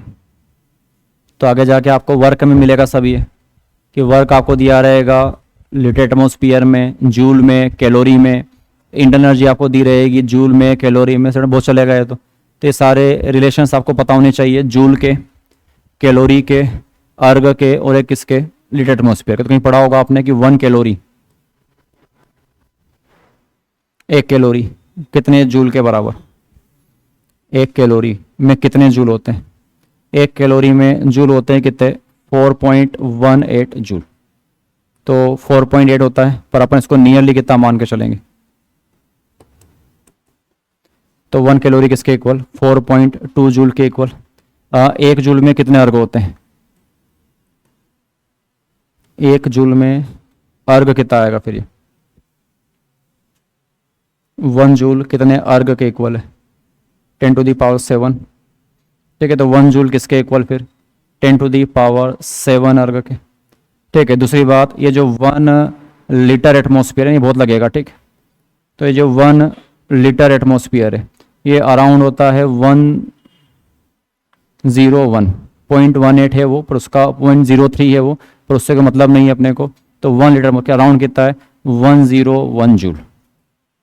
ठीक, कितना आएगा ये, 101 जूल। पर फिर डाटा का बहुत दूर दूर होंगे ना, एक और बात ध्यान देखनी है, कभी कभार 101 भी लेना पड़ेगा, कि ऑप्शन है 500 और 505। तो अगर आप 5 से मल्टीप्लाई कर रहे हैं तो 5 × 100 कितना बनेगा, 500, और 5 × 105 कितना बनेगा, 101 कितना बनेगा, 505। तो फिर आपको डाटा कितना लेके चलना है, 101, पर एक 505 है और एक 1000 है। तो फिर आप रिलेटिवली नियरली आप इसको ऐसा भी यूज कर सकते हैं कि 1 लीटर एटमॉस्फेयर किसके इक्वल, 100 जूल के। तो ये कुछ रिलेशंस हैं, हर दिन लगेगा ना चैप्टर में, तो ये सारे आपको याद रखने हैं, सारे कन्वर्जन। तो 1 कैलोरी में 4.2 जूल, 1 जूल में 10⁻7 अर्ग, 1 लीटर एटमॉस्फेयर में नियरली कितना होता है, 101 जूल के बराबर होता है। एग्जैक्ट वो भी नहीं है, थोड़ा सा 101.0321 है वो, पर उसको नेग्लेक्ट करके चल रहे हैं तो कितना आएगा, 101 जूल के बराबर आएगा। और फिर भी अपने न्यूमेरिकल्स में डाटा अगर बहुत दूर दूर का है तो आप थोड़ा और चीज़ों को आसान करने के लिए 101 को 100 भी ले लोगे तो फ़र्क नहीं पड़ेगा। पर ये क्वेश्चन देख के समझेंगे आप कि आपको 100 लेना है या आपको 101 लेना है। तो आंसर 100 से भी आएंगे और कभी कभार 101 से भी आएंगे। एग्जैक्ट तो 101 ही है, इतना आपको इसमें लेके चलना है, ठीक है। दूसरी बात, हीट के लिए अपने को साइन कन्वर्जन लेना है। तो साइन कन्वर्जन बिल्कुल सिंपल सा है, इसमें बात किसी कर रहे हैं अपन हमेशा सिस्टम की, तो अपने लिए सिस्टम बहुत इंपॉर्टेंट है। तो जब भी सिस्टम का फायदा होगा जिस भी चीज़ में, तो वो हमेशा क्या रहेगा, पॉजिटिव, और जहाँ भी सिस्टम का क्या हुआ, नुकसान हुआ, वो हमेशा क्या रहेगा, नेगेटिव। तो इसके बाद लिखेंगे आप साइन कन्वर्जन, ठीक है, कि कब प्लस लेनी है और कब माइनस लेनी है। तो जैसे मान लो ये आपका सिस्टम है, ठीक है, और यहाँ से ऐसा हो रहा है फ्लो, और अगर एक फ्लो ऐसा हो रहा है, तो ये भी फ्लो ऑफ एनर्जी है, तो ये भी क्या है, क्यू है, ये भी क्या है, यहाँ पे क्यू है। पर ये आपको दिख रहा है कि ये सिस्टम से निकल कर किसके पास जा रही है, सराउंडिंग के पास। तो कुछ तो नुकसान हो गया सिस्टम का, तो जब भी उसका क्या हो जाए, नुकसान हो जाए, तो क्या है ये, तो ये नेगेटिव है। और ये वाली ऐसे जब उसको मिले तो उसको अपन क्या बोलते हैं, पॉजिटिव। अब कुछ बातें आएगी, कुछ डाटा वर्ड यूज़ करेगा कि heat flow from surrounding to system और फ्रॉम सिस्टम टू सराउंडिंग। तो आपको मानकर चलना है कि प्लस लेना है या माइनस लेना है। 2-4 वर्ड आएंगे, रिलीज और गेन। तो अगर सिस्टम रिलीज कर रहा है तो ये वाला बात है कि वो वाली बात, रिलीज करने में इधर वाली बात चल रही है। सिस्टम अगर गेन कर रहा है तो कौन सी वाली बात, वो वाली बात चल रही है। एक आपके इंग्लिश में 2 वर्ड आते हैं, इवोल्व और इन्वोल्व। तो वहाँ पे वो इन्वोल्व हो रही है और यहाँ पे क्या हो रही है, इवोल्व हो रही है। तो ये वर्ड आएंगे, इन्हीं से आपको साइन समझना है।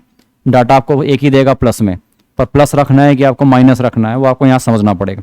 तो सिंपल तरीका है, हर बार ऐसा ही होगा। जब भी सिस्टम कुछ मिलेगा तो केमिस्ट्री में वो प्लस है, और जब भी उससे कुछ जाएगा तो हमेशा क्या है, माइनस है। तो यहाँ एनर्जी इसमें से जा रही है तो क्या है, ये माइनस है। तो वर्ड क्या क्या यूज़ करेगा, एक वर्ड यूज़ करेगा क्या, रिलीज। इसके अलावा एक और वर्ड यूज़ क्या करेगा, इवोल्व, एक और वर्ड यूज करेगा इवोल्व, इसमें क्या वर्ड यूज करेगा, गेन, और इसके अलावा एक और नाम आता है क्या, इन्वोल्व। तो ये सारे वर्ड्स आपको नाम समझने हैं कि प्लस लेना है कि माइनस लेना है। तो heat release 45 joule heat release by a system, तो प्लस का 45 नहीं है, कितना है वो, माइनस का 45 है। Heat evolve by a system is 40, तो फिर वो आपका प्लस 40 नहीं है, क्या है वो, माइनस 40। तो अगर रिलीज हो रहा है तो माइनस, गेन हो रहा है तो प्लस, इन्वॉल्व हो रहा है तो प्लस, इवोल्व हो रहा है तो क्या आएगा, माइनस।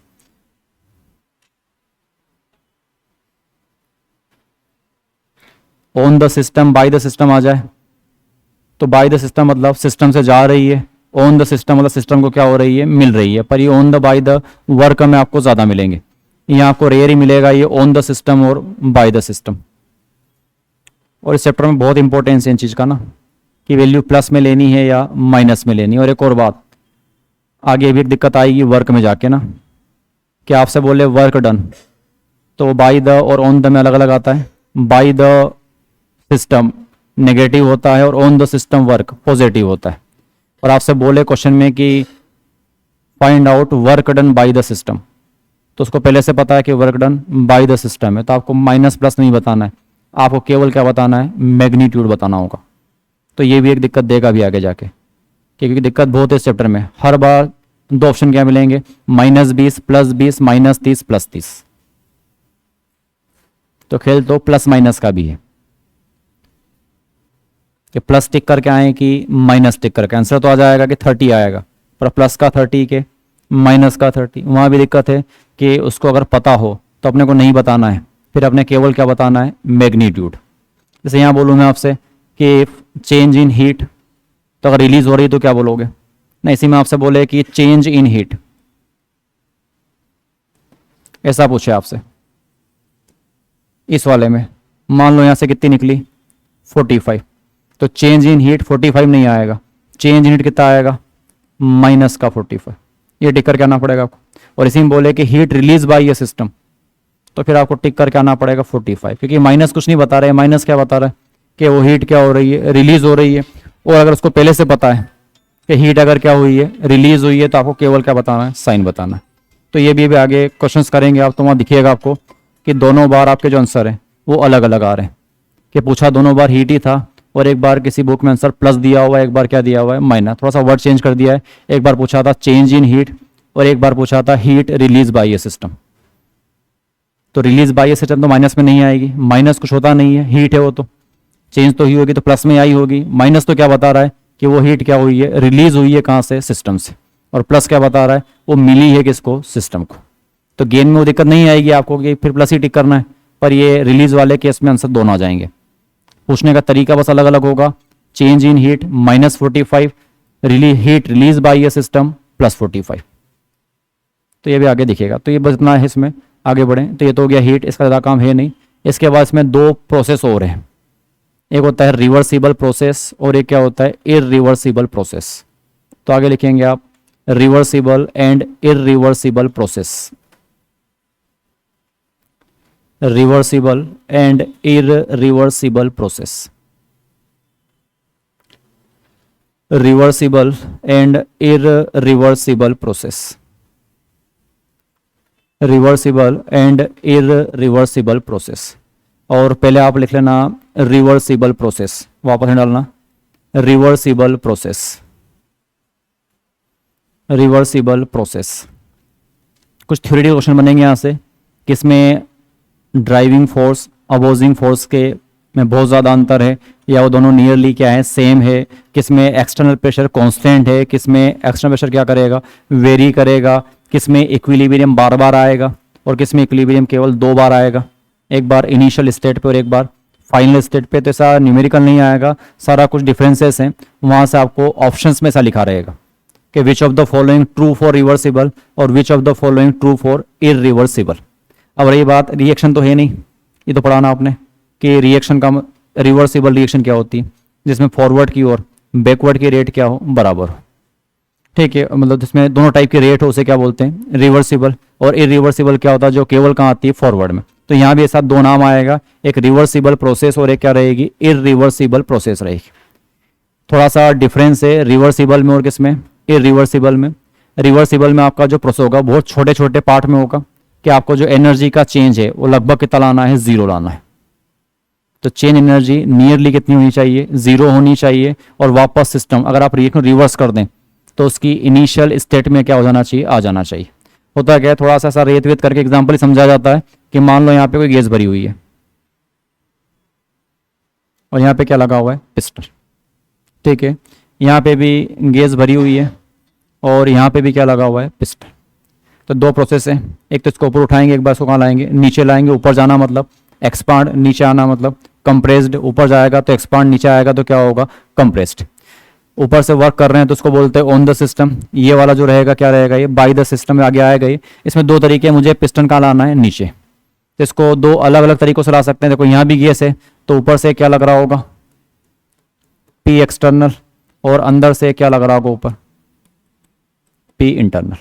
तो हमेशा दो प्रोसेस हैं, दो फोर्स हैं, एक एक्सटर्नल और कौन सा, इंटरनल वाला। यहाँ भी ऐसा ही है कि बाहर से लगने वाला प्रेशर क्या कहलाएगा, पी एक्सटर्नल, और अंदर से लगने वाला प्रेशर क्या कहलाएगा, पी इंटरनल। अब आपको करना क्या है, आपको जैसे कंप्रेस करनी है तो दो तरीके हैं। मेरे पास कोई रेत है, मैं पत्थर हैं बहुत सारे, तो मान लो अगर मैं एक साथ इसके ऊपर सारे पत्थर रख दूं ना, आपके पास 50-60 पत्थर, टाइम नहीं है आपके पास, तो आपने क्या किया, अचानक सारे पत्थर इसके ऊपर डाल दिए, तो क्या होगा इसमें, जैसे आपने बहुत सारे पत्थर डाल दिए तो क्या लगाएंगे, वो प्रेशर लगाएंगे। थोड़े समय के बाद आपका जो कंटेनर है वो सारा पिस्टन यहाँ आ जाएगा।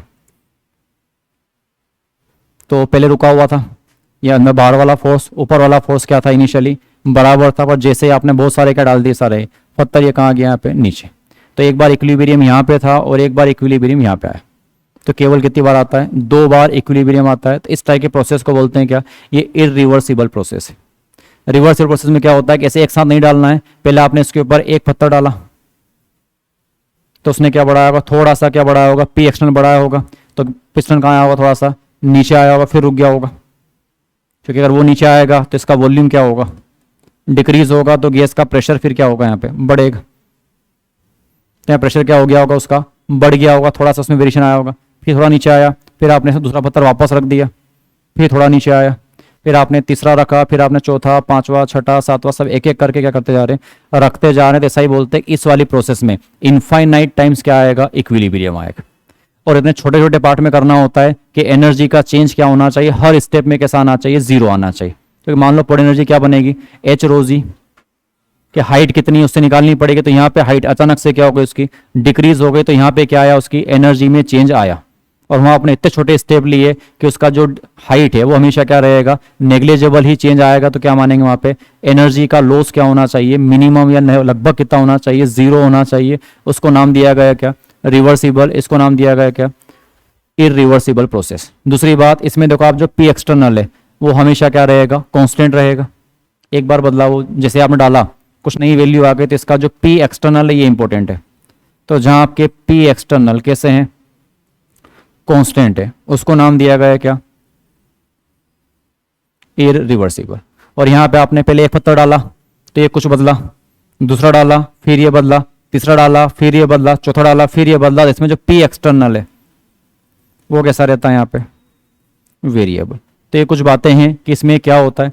दूसरी बात, इसमें आपका जो अचानक से दो फोर्स काम करते हैं, एक ड्राइविंग फोर्स और एक ऊपर से क्या आएगा, अपोजिंग फोर्स। या ऊपर से अपन डाल रहे हैं तो पहले क्या आ गया, ड्राइविंग फोर्स, नीचे से क्या कर रहा है, अपोज कर रहा है। तो दो फोर्स हैं, एक ड्राइविंग फोर्स और एक कौन सा, अपोजिंग फोर्स। तो इस वाले केस में ड्राइविंग फोर्स और किस में, अपोजिंग फोर्स में बहुत ज्यादा क्या रहता है, डिफरेंस रहता है। और इस वाले में क्या हुआ कि ये इसको ऊपर ले जा रहा है, वो उसको ला रहा है, नीचे पर थोड़ा थोड़ा बढ़ रहा है। तो इसमें वो दोनों की वैल्यू, तो एक होता है डीपी और एक आएगा ओपी, ओएफ। तो एक डीएफ आएगा और एक क्या आएगा, ओएफ। तो इस केस में दोनों की वैल्यू नियरली क्या होती है, सेम होती है। जैसे आपको स्टूडेंट बोलेगा कि कौन सा राइट है कौन सा रॉन्ग है, तो आपको ये सारी बातें मानकर चलनी है कि रिवर्सिबल में क्या है कि वो पत्थर बार बार एक एक करके डाले जाएंगे। और इसमें क्या कर दिया अपन ने, एक साथ सारे पत्थर डाल दिए गए। तो उसमें इक्विलिब्रियम एक बार नहीं आया, कितने टाइम आएगा, इनफाइनाइट टाइम क्या दिखेगा आपको उसमें, इक्विलिब्रियम।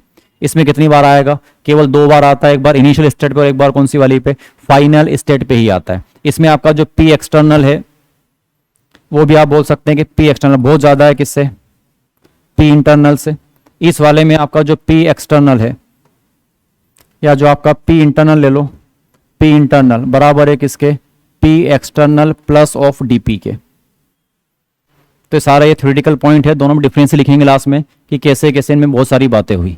तो हिसाब से एग्जाम पूछेगा, 4-5 बातें याद रखनी है। रिवर्सिबल जिसमें मतलब इनफाइनाइट टाइम क्या होंगे, इक्विलिब्रियम स्टेबलाइज होगा। इरिवर्सिबल जिसमें केवल और केवल कितनी बार, 2 बार ही इक्विलिब्रियम आता है, एक बार इनिशियल स्टेट पे और एक बार फाइनल स्टेट पे। दूसरी बात, इसमें जो ड्राइविंग फोर्स और अपोजिंग फोर्स है वो much differ to each other. उस वाले में ड्राइविंग फोर्स और opposing force are nearly same. तीसरी बात, उस वाले में जो पी एक्सटर्नल है और जो पी इंटरनल है वो दोनों आपस में क्या होते हैं, नियरली सेम होते हैं। इस वाले में आपका जो पी एक्सटर्नल और जो पी इंटरनल आपस दोनों में क्या रहता है, डिफरेंस बहुत ज्यादा आएगा। दूसरी बात, उसमें आपको देखो बार बार नीचे लाए फिर ऊपर आया, नीचे आया फिर ऊपर आया, नीचे आया फिर, तो उसमें क्या होता है, जो वर्क करते हैं वो ज्यादा होता है। तो उस वाले का वर्क कैसा होता है, मैक्सिमम। इस वाले का वर्क क्या रहेगा, मिनिमम रहेगा। तो ऐसे 4-5 डेफिनेशन से डिफरेंस है दोनों में। तो ये एग्जाम में न्यूमेरिकल नहीं है इन चीजों के। एग्जाम में आपको एक क्वेश्चन मिलेगा बस सिंपल सा कि which of the following are true for reversible या which of the following are true for irreversible. तो ये 5 से 6 टाइप की लाइनें हैं और ये आपको दिखेगी बार बार ऑप्शन में, तो छोड़ नहीं सकते एग्जाम में। सिलेबस में एनसीईआरटी में लिखा हुआ है तो ये कभी भी आपके एग्जाम में आ सकते हैं। तो आपको ज्यादा इसमें कोई न्यूमेरिकल में काम नहीं पड़ना है इनका, बस पता होना चाहिए कि रिवर्सिबल क्या, जिसमें बार बार इक्विलिब्रियम ला रहे हैं। तो पहले उसको पिस्टन को नीचे लाए फिर रुका, फिर नीचे लाए फिर रुका, तो ऐसे बार बार करके सालों में उसको नीचे लाना है अपने को। तो देखा जाए तो एनर्जी चेंज कितनी आएगी, 0 आएगा। और यहाँ अचानक से क्या होगा, एनर्जी में चेंज आएगा। तो रिवर्सिबल क्या होता है, जहाँ पे इनफाइनाइट स्टेप्स हैं और यहाँ पे क्या है, फाइनाइट स्टेप है। वहाँ पे इनफाइनाइट टाइम ऑफ इक्विलिब्रियम आया, यहाँ पे फाइनाइट टाइम ऑफ क्या आएगा, इक्विलिब्रियम आएगा। वहाँ ड्राइविंग फोर्स और अपोजिंग फोर्स नियरली क्या होते हैं, सेम होते हैं। यहाँ पे मच डिफर होते हैं। उस वाले में वर्क क्या रहेगा, मैक्सिमम। इस वाले में क्या रहेगा, मिनिमम। उस वाले में पी एक्सटर्नल इंटरनल बराबर है किसके, P external plus minus DP के। अब ये प्लस माइनस डीपी क्यों आएगा कि 2 टाइप के फोर्स हैं। अगर आप ऊपर से निकाल रहे हैं, एक्सपांड कर, इसको क्या कर रहे हैं, कंप्रेस्ड कर रहे हैं, तो क्या बढ़ेगा बार बार, पी एक्सटर्नल प्लस डीपी आएगा। पर मान लो अगर ये एक्सपांड हो रही है तो फिर ये पी इंटरनल क्या आएगा, पी एक्सटर्नल माइनस क्या आएगा, डीपी। और डीपी मतलब क्या है, बहुत छोटी वैल्यू है। डेल डी कब लगाते हैं, स्मॉल चेंज को बताने के लिए क्या लगाते हैं, डी लगाते हैं। तो यहां से एक बात देखने की, इंटरनल नियरली किसके बराबर है, एक्सटर्नल प्रेशर के क्या रहता है, बराबर ही रहता है। और यहाँ पे दोनों में क्या दिखेगा आपको, ज्यादा डिफरेंस रहता है। तो 4-5 बातें आपको लिखनी है, बाकी इनमें न्यूमेरिकल नहीं मिलेगा आपको। थ्योरी के क्वेश्चन बिल्कुल आएंगे, टेस्ट में मिलेगा, बुक्स में है, मॉड्यूलों में दिखेगा और नीट में भी आ सकता है। तो पहले क्या लिखा आपने, रिवर्सिबल प्रोसेस। तो इसमें लिखना, इन this type of process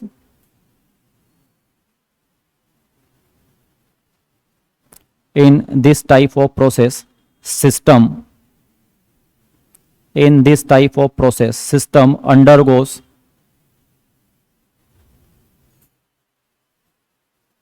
in this type of process system undergoes infinite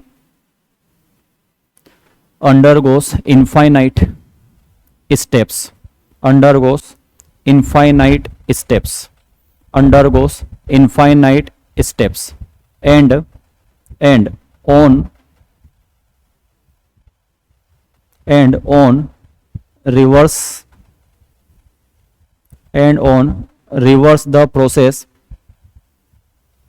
and on reverse the process system return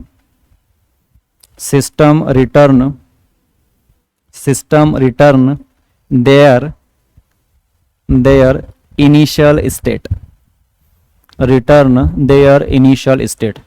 अगर वापस आप जो प्रोसेस कर रहे थे उसको आप रिवर्स कर दें तो इक्विलिब्रियम का मतलब वही होता है कि अगर एक बार वो गया है तो वापस उसको उसके स्टेट में आना भी जरूरी है, ऐसा बोलते हैं। बाकी इसका ज़्यादा कुछ काम है नहीं। दूसरी बात, उस वाले में जो इक्विलिब्रियम आएगा वो कितने टाइम आएगा, इनफाइनाइट टाइम क्या मिलेगा आपको, इक्विलिब्रियम स्टेबलाइज होगा। बिटवीन किसके बीच में, ये नीचे अपना सिस्टम है और ऊपर क्या है, सराउंडिंग। तो सिस्टम और सराउंडिंग के बीच में इनफाइनाइट टाइम क्या होगा, इक्विलिब्रियम स्टेबलाइज होगा। तो अगला point, equilibrium are stabilize infinite time. Equilibrium are stabilized infinite time. Equilibrium are stabilized infinite time between the system and surrounding।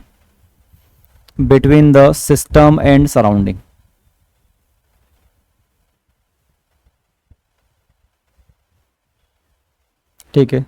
दूसरी बात, ड्राइविंग फोर्स और अपोजिंग फोर्स, ये दोनों एक दूसरे से मच डिफर नहीं होते, और इसमें क्या रहेंगे, दोनों मच डिफर आएंगे इसमें, ठीक है। तो अगला point, driving force and opposing force, driving force and opposing force are much not differ, are much not differ, are much not differ, are much not differ to each other। तो एक दूसरे से ज्यादा डिफर नहीं करते, लगभग nearly same ही होते, ठीक है। अगला पॉइंट, वो पी एक्सटर्नल इंपॉर्टेंट है, किसमें कांस्टेंट है और किसमें वेरिएबल है। तो उसमें वेरिएबल है, इसमें क्या है, वो कांस्टेंट है। तो अगला लिखेंगे आप, P external, P external, P external are variable, P external are variable, P external are variable in reversible process, P external are variable इन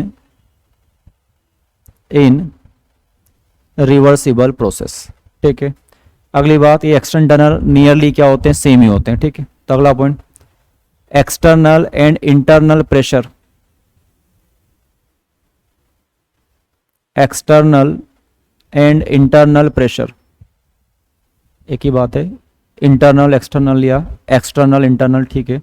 तो इंटरनल एंड एक्सटर्नल या external and internal pressure are nearly equal, are nearly equal.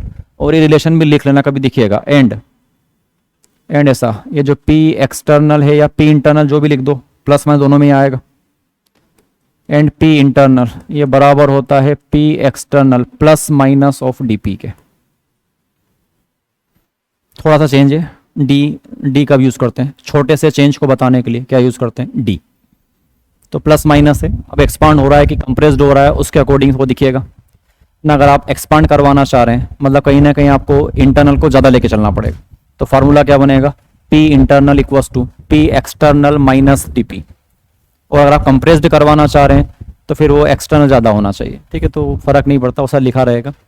एक और बात मिलेगी आपको, किसमें work ज़्यादा करना पड़ेगा, तो रिवर्सिबल में जो वर्क डन होता है वो क्या रहता है, मैक्सिमम, क्योंकि बार बार ऊपर नीचे हो रहा है वो पिस्टन, तो उसमें वर्क डन क्या रहेगा, मैक्सिमम। तो last point, work done is maximum, work done is maximum, work done is maximum in reversible process।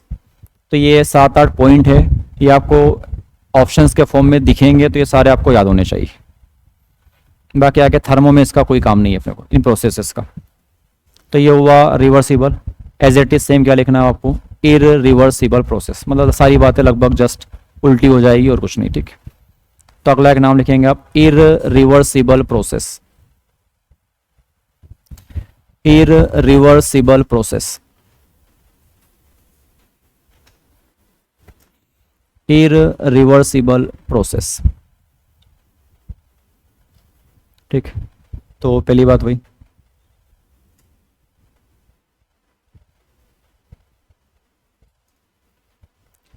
लिखना, इन this type of process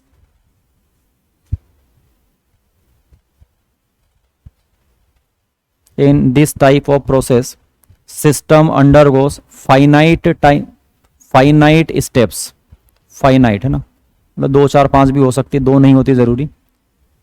in this type of process system undergoes finite, FINIT ना, finite steps and do not return and do not return and do not return and do not return in their initial state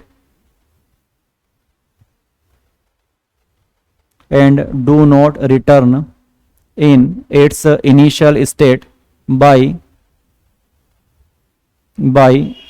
reverse process, by reverse process। तो अगर आप वापस उसका reverse करने लग जाएं तो वापस वो कभी भी उसके इनिशियल स्टेट में नहीं आएगा, अगर एक बार उसमें क्या हो गया, उसकी स्टेट चेंज हो गई तो, ठीक है। दूसरी बात, उसमें क्या लिखा, दूसरा पॉइंट,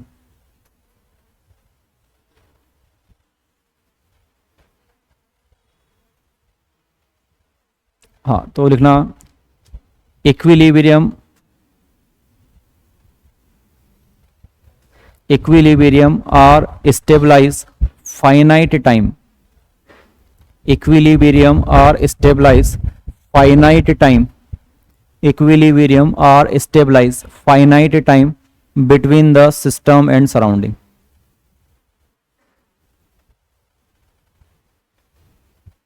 ठीक है। दूसरी बात, इस केस में जो ड्राइविंग फोर्स और जो अपोजिंग फोर्स है वो दोनों एक दूसरे से बहुत ज़्यादा क्या होते हैं, डिफर रखते हैं। ठीक है, तो अगला point, driving force and opposing force, driving force and opposing force are much differ, are much differ, are much differ to each other, are much differ to each other। तो वो एक दूसरे से बहुत ज़्यादा डिफर होते हैं। ठीक है, अगला पॉइंट, और जो P एक्सटर्नल है वो इसमें क्या रहेगा, कांस्टेंट रहेगा। ठीक, तो अगला point, P external are constant, P external are constant, P external are constant। और एक लास्ट और लिखना, work done, work done is minimum, work done is minimum, work done is minimum in irreversible process. तो इसमें जो work done हुआ होगा वो मिनिमम हुआ होगा, work done is minimum in irreversible process. ठीक, तो ऐसे ये 5-6 पॉइंट्स हैं, इन्हीं में से कुछ क्वेश्चंस आपको एक आध एक मिल सकता है, नीट विट में भी आ जाता है, तो पता चले कि पूरा चैप्टर पढ़ा और यही आपने याद नहीं रखा,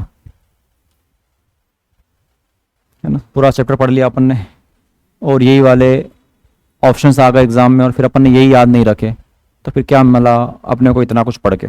ठीक है, तो ये हीट हो गया।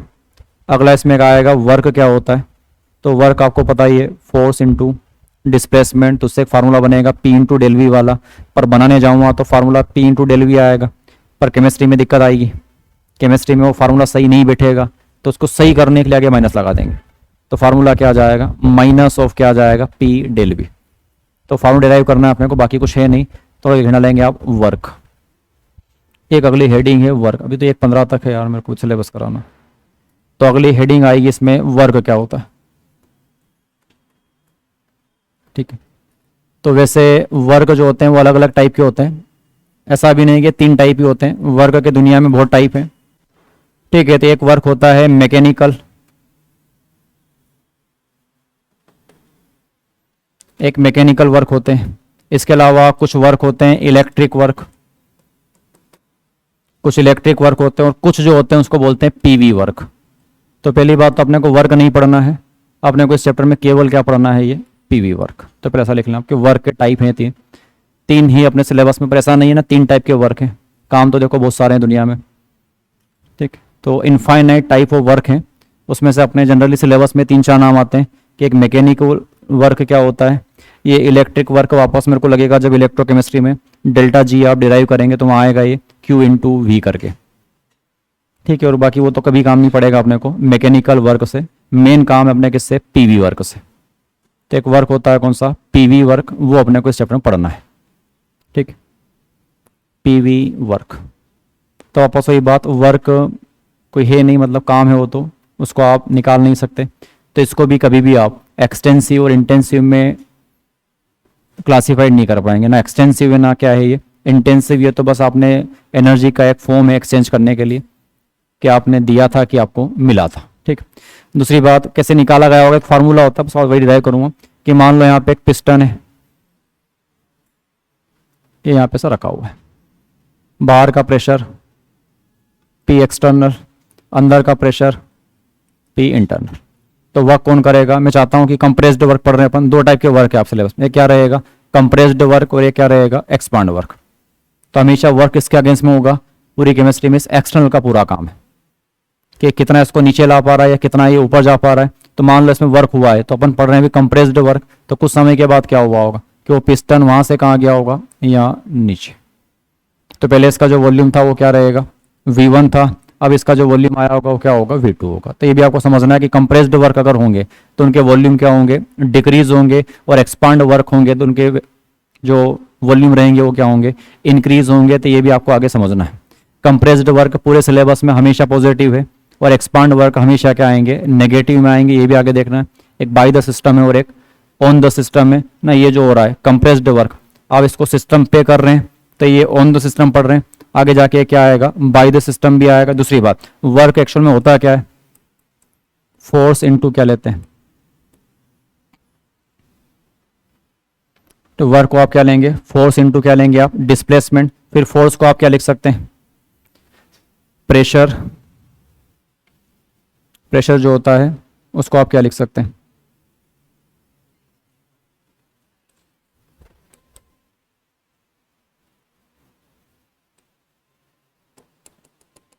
फिजिक्स की बहुत दिक्कत है। ठीक है, तो यहाँ पे पहले इतना वॉल्यूम था, फिर ये मान लो यहाँ आ गया, तो यहाँ पे अपने को इसका ये वाला वॉल्यूम क्या हुआ, इसमें चेंज आया। तो हमेशा आपको चेंज इन वॉल्यूम लेना पड़ेगा, तो वहाँ वो डेल्टा वी आएगा। तो पहली बात तो ये वर्क फोर्स इनटू क्या रहेगा, डिस्प्लेसमेंट है ये, और डिस्प्लेसमेंट वहाँ से वो कितना उसके लेंथ में चेंज आया। फिर बाद में आपको फोर्स को थोड़ा सा इसमें क्या करना है, चेंज करना है। तो यहाँ से आप लिखेंगे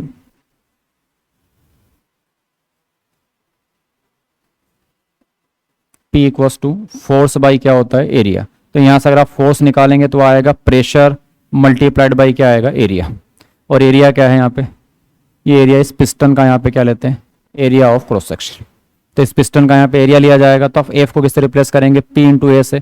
तो W का फार्मूला बनेगा, एफ यहाँ आ जाएगा P इंटू ए, और इंटू ए क्या हो गया, D। तो ये एरिया इंटू क्या बन गया, डिस्प्लेसमेंट, या क्या बन गया, डिस्टेंस को नाम क्या दे दिया यहाँ पे, वॉल्यूम। और वॉल्यूम में नहीं क्या लेंगे अपन, चेंज इन वॉल्यूम। और किसके अगेंस्ट हो रहा है, उस एक्सटर्नल के। तो फार्मूला होता है वर्क का हमेशा कि P एक्सटर्नल, और यहाँ पे आ जाता है क्या, डेल वी। तो फार्मूला तो ये डिराइव होगा, पर ये फिजिक्स के लिए ठीक है, केमिस्ट्री में ये फार्मूला नहीं लग पाएगा, क्योंकि यहाँ पे साइन कन्वर्जन की थोड़ी सी प्रॉब्लम है। तो फार्मूला दिया आता है कि W इक्वल्स टू क्या होता है, P एक्सटर्नल मल्टीप्लाइड बाई क्या होता है, डेल वी। पर अभी आगे आप पढ़ेंगे सारे कंप्रेस्ड वर्क केमिस्ट्री में कैसे आने चाहिए, पॉजिटिव, और सारे एक्सपांड वर्क कैसे आने चाहिए, नेगेटिव। जैसे ये जो वर्क है कौन सा वाला, अभी कंप्रेस्ड वर्क है, तो कंप्रेस्ड वर्क में वॉल्यूम क्या होगा, डिक्रीज होगा। कंप्रेस्ड में वॉल्यूम क्या होगा, ये दिख रहा होगा ना, पहले वॉल्यूम V1 था, वॉल्यूम कितना है, V2 है। तो कौन बड़ा है यहाँ पे, V1 बड़ा है किससे, V2 से। तो यहाँ पे डेल्टा V जो आएगा आपका वो कैसा आएगा, नेगेटिव। तो प्रेशर की वैल्यू तो P है, पर ये वैल्यू किस में आ गई, माइनस में। तो वर्क किस में आ गया, माइनस में।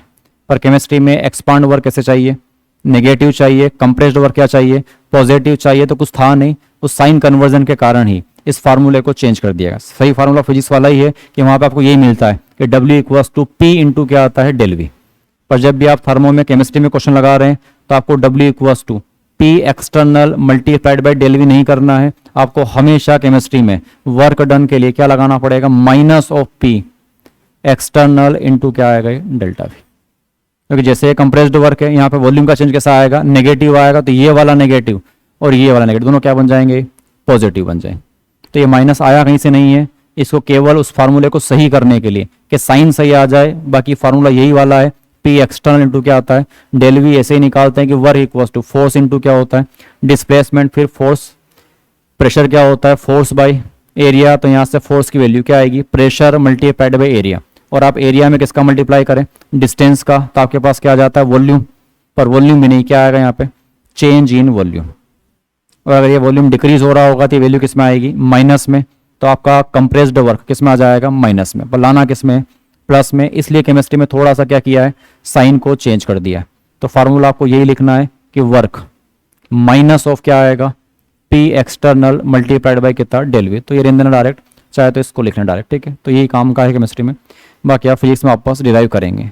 और फिजिक्स और केमिस्ट्री में यही फर्क है, सेम क्वेश्चन अगर दोनों में आया तो अगर शुरू के 45 में है तो जो आंसर प्लस में आ रहा है वही फिर 46 से 90 में माइनस में भी आ जाएगा ना। बाकी कोई फर्क ही नहीं पड़ेगा, सेम टू सेम क्वेश्चन मिलेंगे दोनों में। हो सकता है सेम क्वेश्चन आ जाए, पर एक बार आंसर क्या आ रहा होगा, प्लस का, और एक बार क्या आ रहा होगा, माइनस का। और ये होगा क्योंकि फिजिक्स में फार्मूला है P external into del V, और केमिस्ट्री में आप वर्क कैसे निकालेंगे, minus of P external into del V. तो बस एक फार्मूला लिख लेना, minus of P external into del V. तो ऐसे ये फार्मूला डिराइव किया गया है, इसी का यूज़ करना है। और माइनस देखो डायरेक्ट कोई तरीका नहीं था, वो तो साइन कन्वर्जन आगे लिखवा हुआ, उसको बैलेंस करने के लिए अपने आप आगे फार्मूले में लगा दिया गया माइनस। बाकी डेरिवेशन करने जाओगे तो फार्मूला वही बनेगा, plus of P external multiplied by del V. पर केमिस्ट्री में यूज़ करना है minus of P external multiplied by कितना, डेल वी।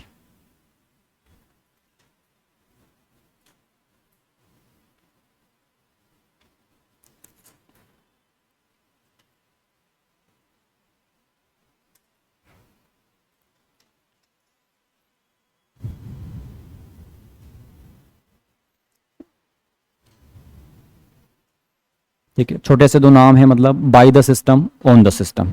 तो क्या लगता है, बाय द सिस्टम मतलब, सॉरी, बाय द सिस्टम मतलब एक्सपांड होना, ऑन द सिस्टम मतलब क्या होना, कंप्रेस्ड होना। तो ये दो चार वर्ड आएंगे, compressed work, expand work, bye the system work, on the system work. On the system work को आप ऐसा ही बोल सकते हैं कि बाय द सराउंडिंग, सिस्टम पे वर्क हो रहा है, ऑन द सिस्टम हो रहा है, तो कर कौन रहा है वो, सराउंडिंग। तो कभी ऐसा वर्ड भी यूज करेगा कि बाय द सराउंडिंग। आप बाय द सिस्टम वर्क लिख रहे हैं तो हो सकता है क्या बोल दे उसको, ऑन द सराउंडिंग। तो ये थोड़े वर्ड है, पर ज़्यादा इंपॉर्टेंट क्या अपने लिए, सिस्टम ज़्यादा जरूरी है, तो हर बार सिस्टम ज़्यादा मिलेगा आपको। तो आगे जाके कुछ नाम है इसमें दो तीन, एक कंप्रेस्ड वर्क है, एक एक्सपांड वर्क है, और एक वर्क होता है वैक्यूम में, या उसको बोलते हैं क्या, फ्री एक्सपांशन। तो मान लो ऊपर अगर कुछ नहीं हो और ये फ्रीली अगर क्या हो रही है, एक्सपांड हो रही है, तो उसमें स्पी का वैल्यू कितना आएगा, 0 आएगा। तो ये भी एक बड़ा काम का इसमें कि एक्सपांड वर्क तो होता है, लेकिन अगर फ्री एक्सपांशन बोल दिया तो आपका वर्क डन कितना आएगा, 0 आएगा। एक्सपांशन इन वैक्यूम भी बोल दिया तब भी कितना आएगा, 0 आएगा। तो एक तो वो लेना है अपने को, और बाकी थोड़े से एक्सपांड वर्क और कंप्रेस्ड वर्क लेने हैं। उसके बाद अब इसमें 3-4 फार्मूला आएंगे वर्क के, एक एडियाबेटिक का, एक आइसोथर्मल का, और एक किसका, आइसोबारिक का।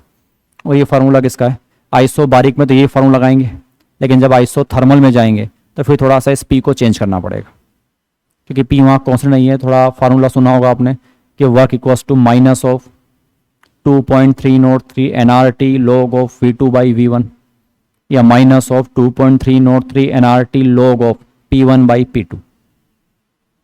एक वो आएगा वर्क का फार्मूला। आइसोकोरिक का वर्क तो बहुत आसान होता है। आइसोकोरिक चेंज इन वॉल्यूम कितना आएगा, 0 आएगा। और अगर चेंज इन वॉल्यूम 0 है तो वर्क डन भी कितना आएगा, 0 आएगा। एक प्रोसेस कौन सी बच गई अपनी फिर, एडियाबेटिक। तो उसमें कुछ फार्मूले अपने के एक्स्ट्रा है, उसमें कुछ फार्मूले आएंगे आपके, एन वर्क डन आता है उसमें NCV डेल्टा टी। एक फार्मूला आता है उसमें NR gamma -1 into delta T, और एक फार्मूला वहाँ आएगा P2V2 minus P1V1 upon gamma -1 into delta T. तो ऐसे बहुत सारे उसमें फार्मूले हैं किसमें, एडियाबेटिक वाले में। और एग्जाम में तो कोई ज़्यादा वर्क आता नहीं है, वर्क के सीधे फार्मूले अगर आपने याद कर लिए और थोड़ा सा उनको यूज़ करना आपने सीखा तो आपका नीट में काम हो जाएगा। केमिस्ट्री के लिए सबसे IMP पार्ट अगर कुछ है तो वो आगे की 3 हेडिंग है, एंट्रोपी, एंथैल्पी और इंटरनल एनर्जी, और एक क्या मिलेगा आपको, गिब्स फ्री एनर्जी। तो क्वेश्चन ज़्यादा वहीं से आने हैं। वर्क के ऊपर फ्रिक्वेंटली क्वेश्चन आते रहते हैं 4-5 साल में, पर आता डायरेक्ट फार्मूला बेस है कि आपको सीधे बस फार्मूला पता हो। एक फार्मूला तो ये है minus of P del V. अभी और फार्मूला आएंगे, minus of 2.303 nRT log of V2 by क्या करेंगे, V1। तो कल ये वर्क खत्म हो जाएगा। उसके बाद 1 दिन की एंथैल्पी है, 1 दिन का एंट्रोपी है, 1 दिन का गिब्स फ्री एनर्जी है, और 1 दिन का हेज लॉ है। तो 7-8 दिन चलेगा। ठीक, तो 4 बार तो पूछ लिया तूने कि सर कब तक खत्म हो जाएगा। ठीक है, चालू ही किया था मैंने, तूने बोल दिया कि सर कब तक खत्म हो जाएगा। तो बता दो, जैसे आज मंगलवार है, अगले मंगलवार को खत्म कर दो। ठीक, ताकि जो अगला शनिवार आए तब तक अपन रेडॉक्स भी पढ़ पाएँ, ताकि थोड़ा अब ये खत्म हो अपन।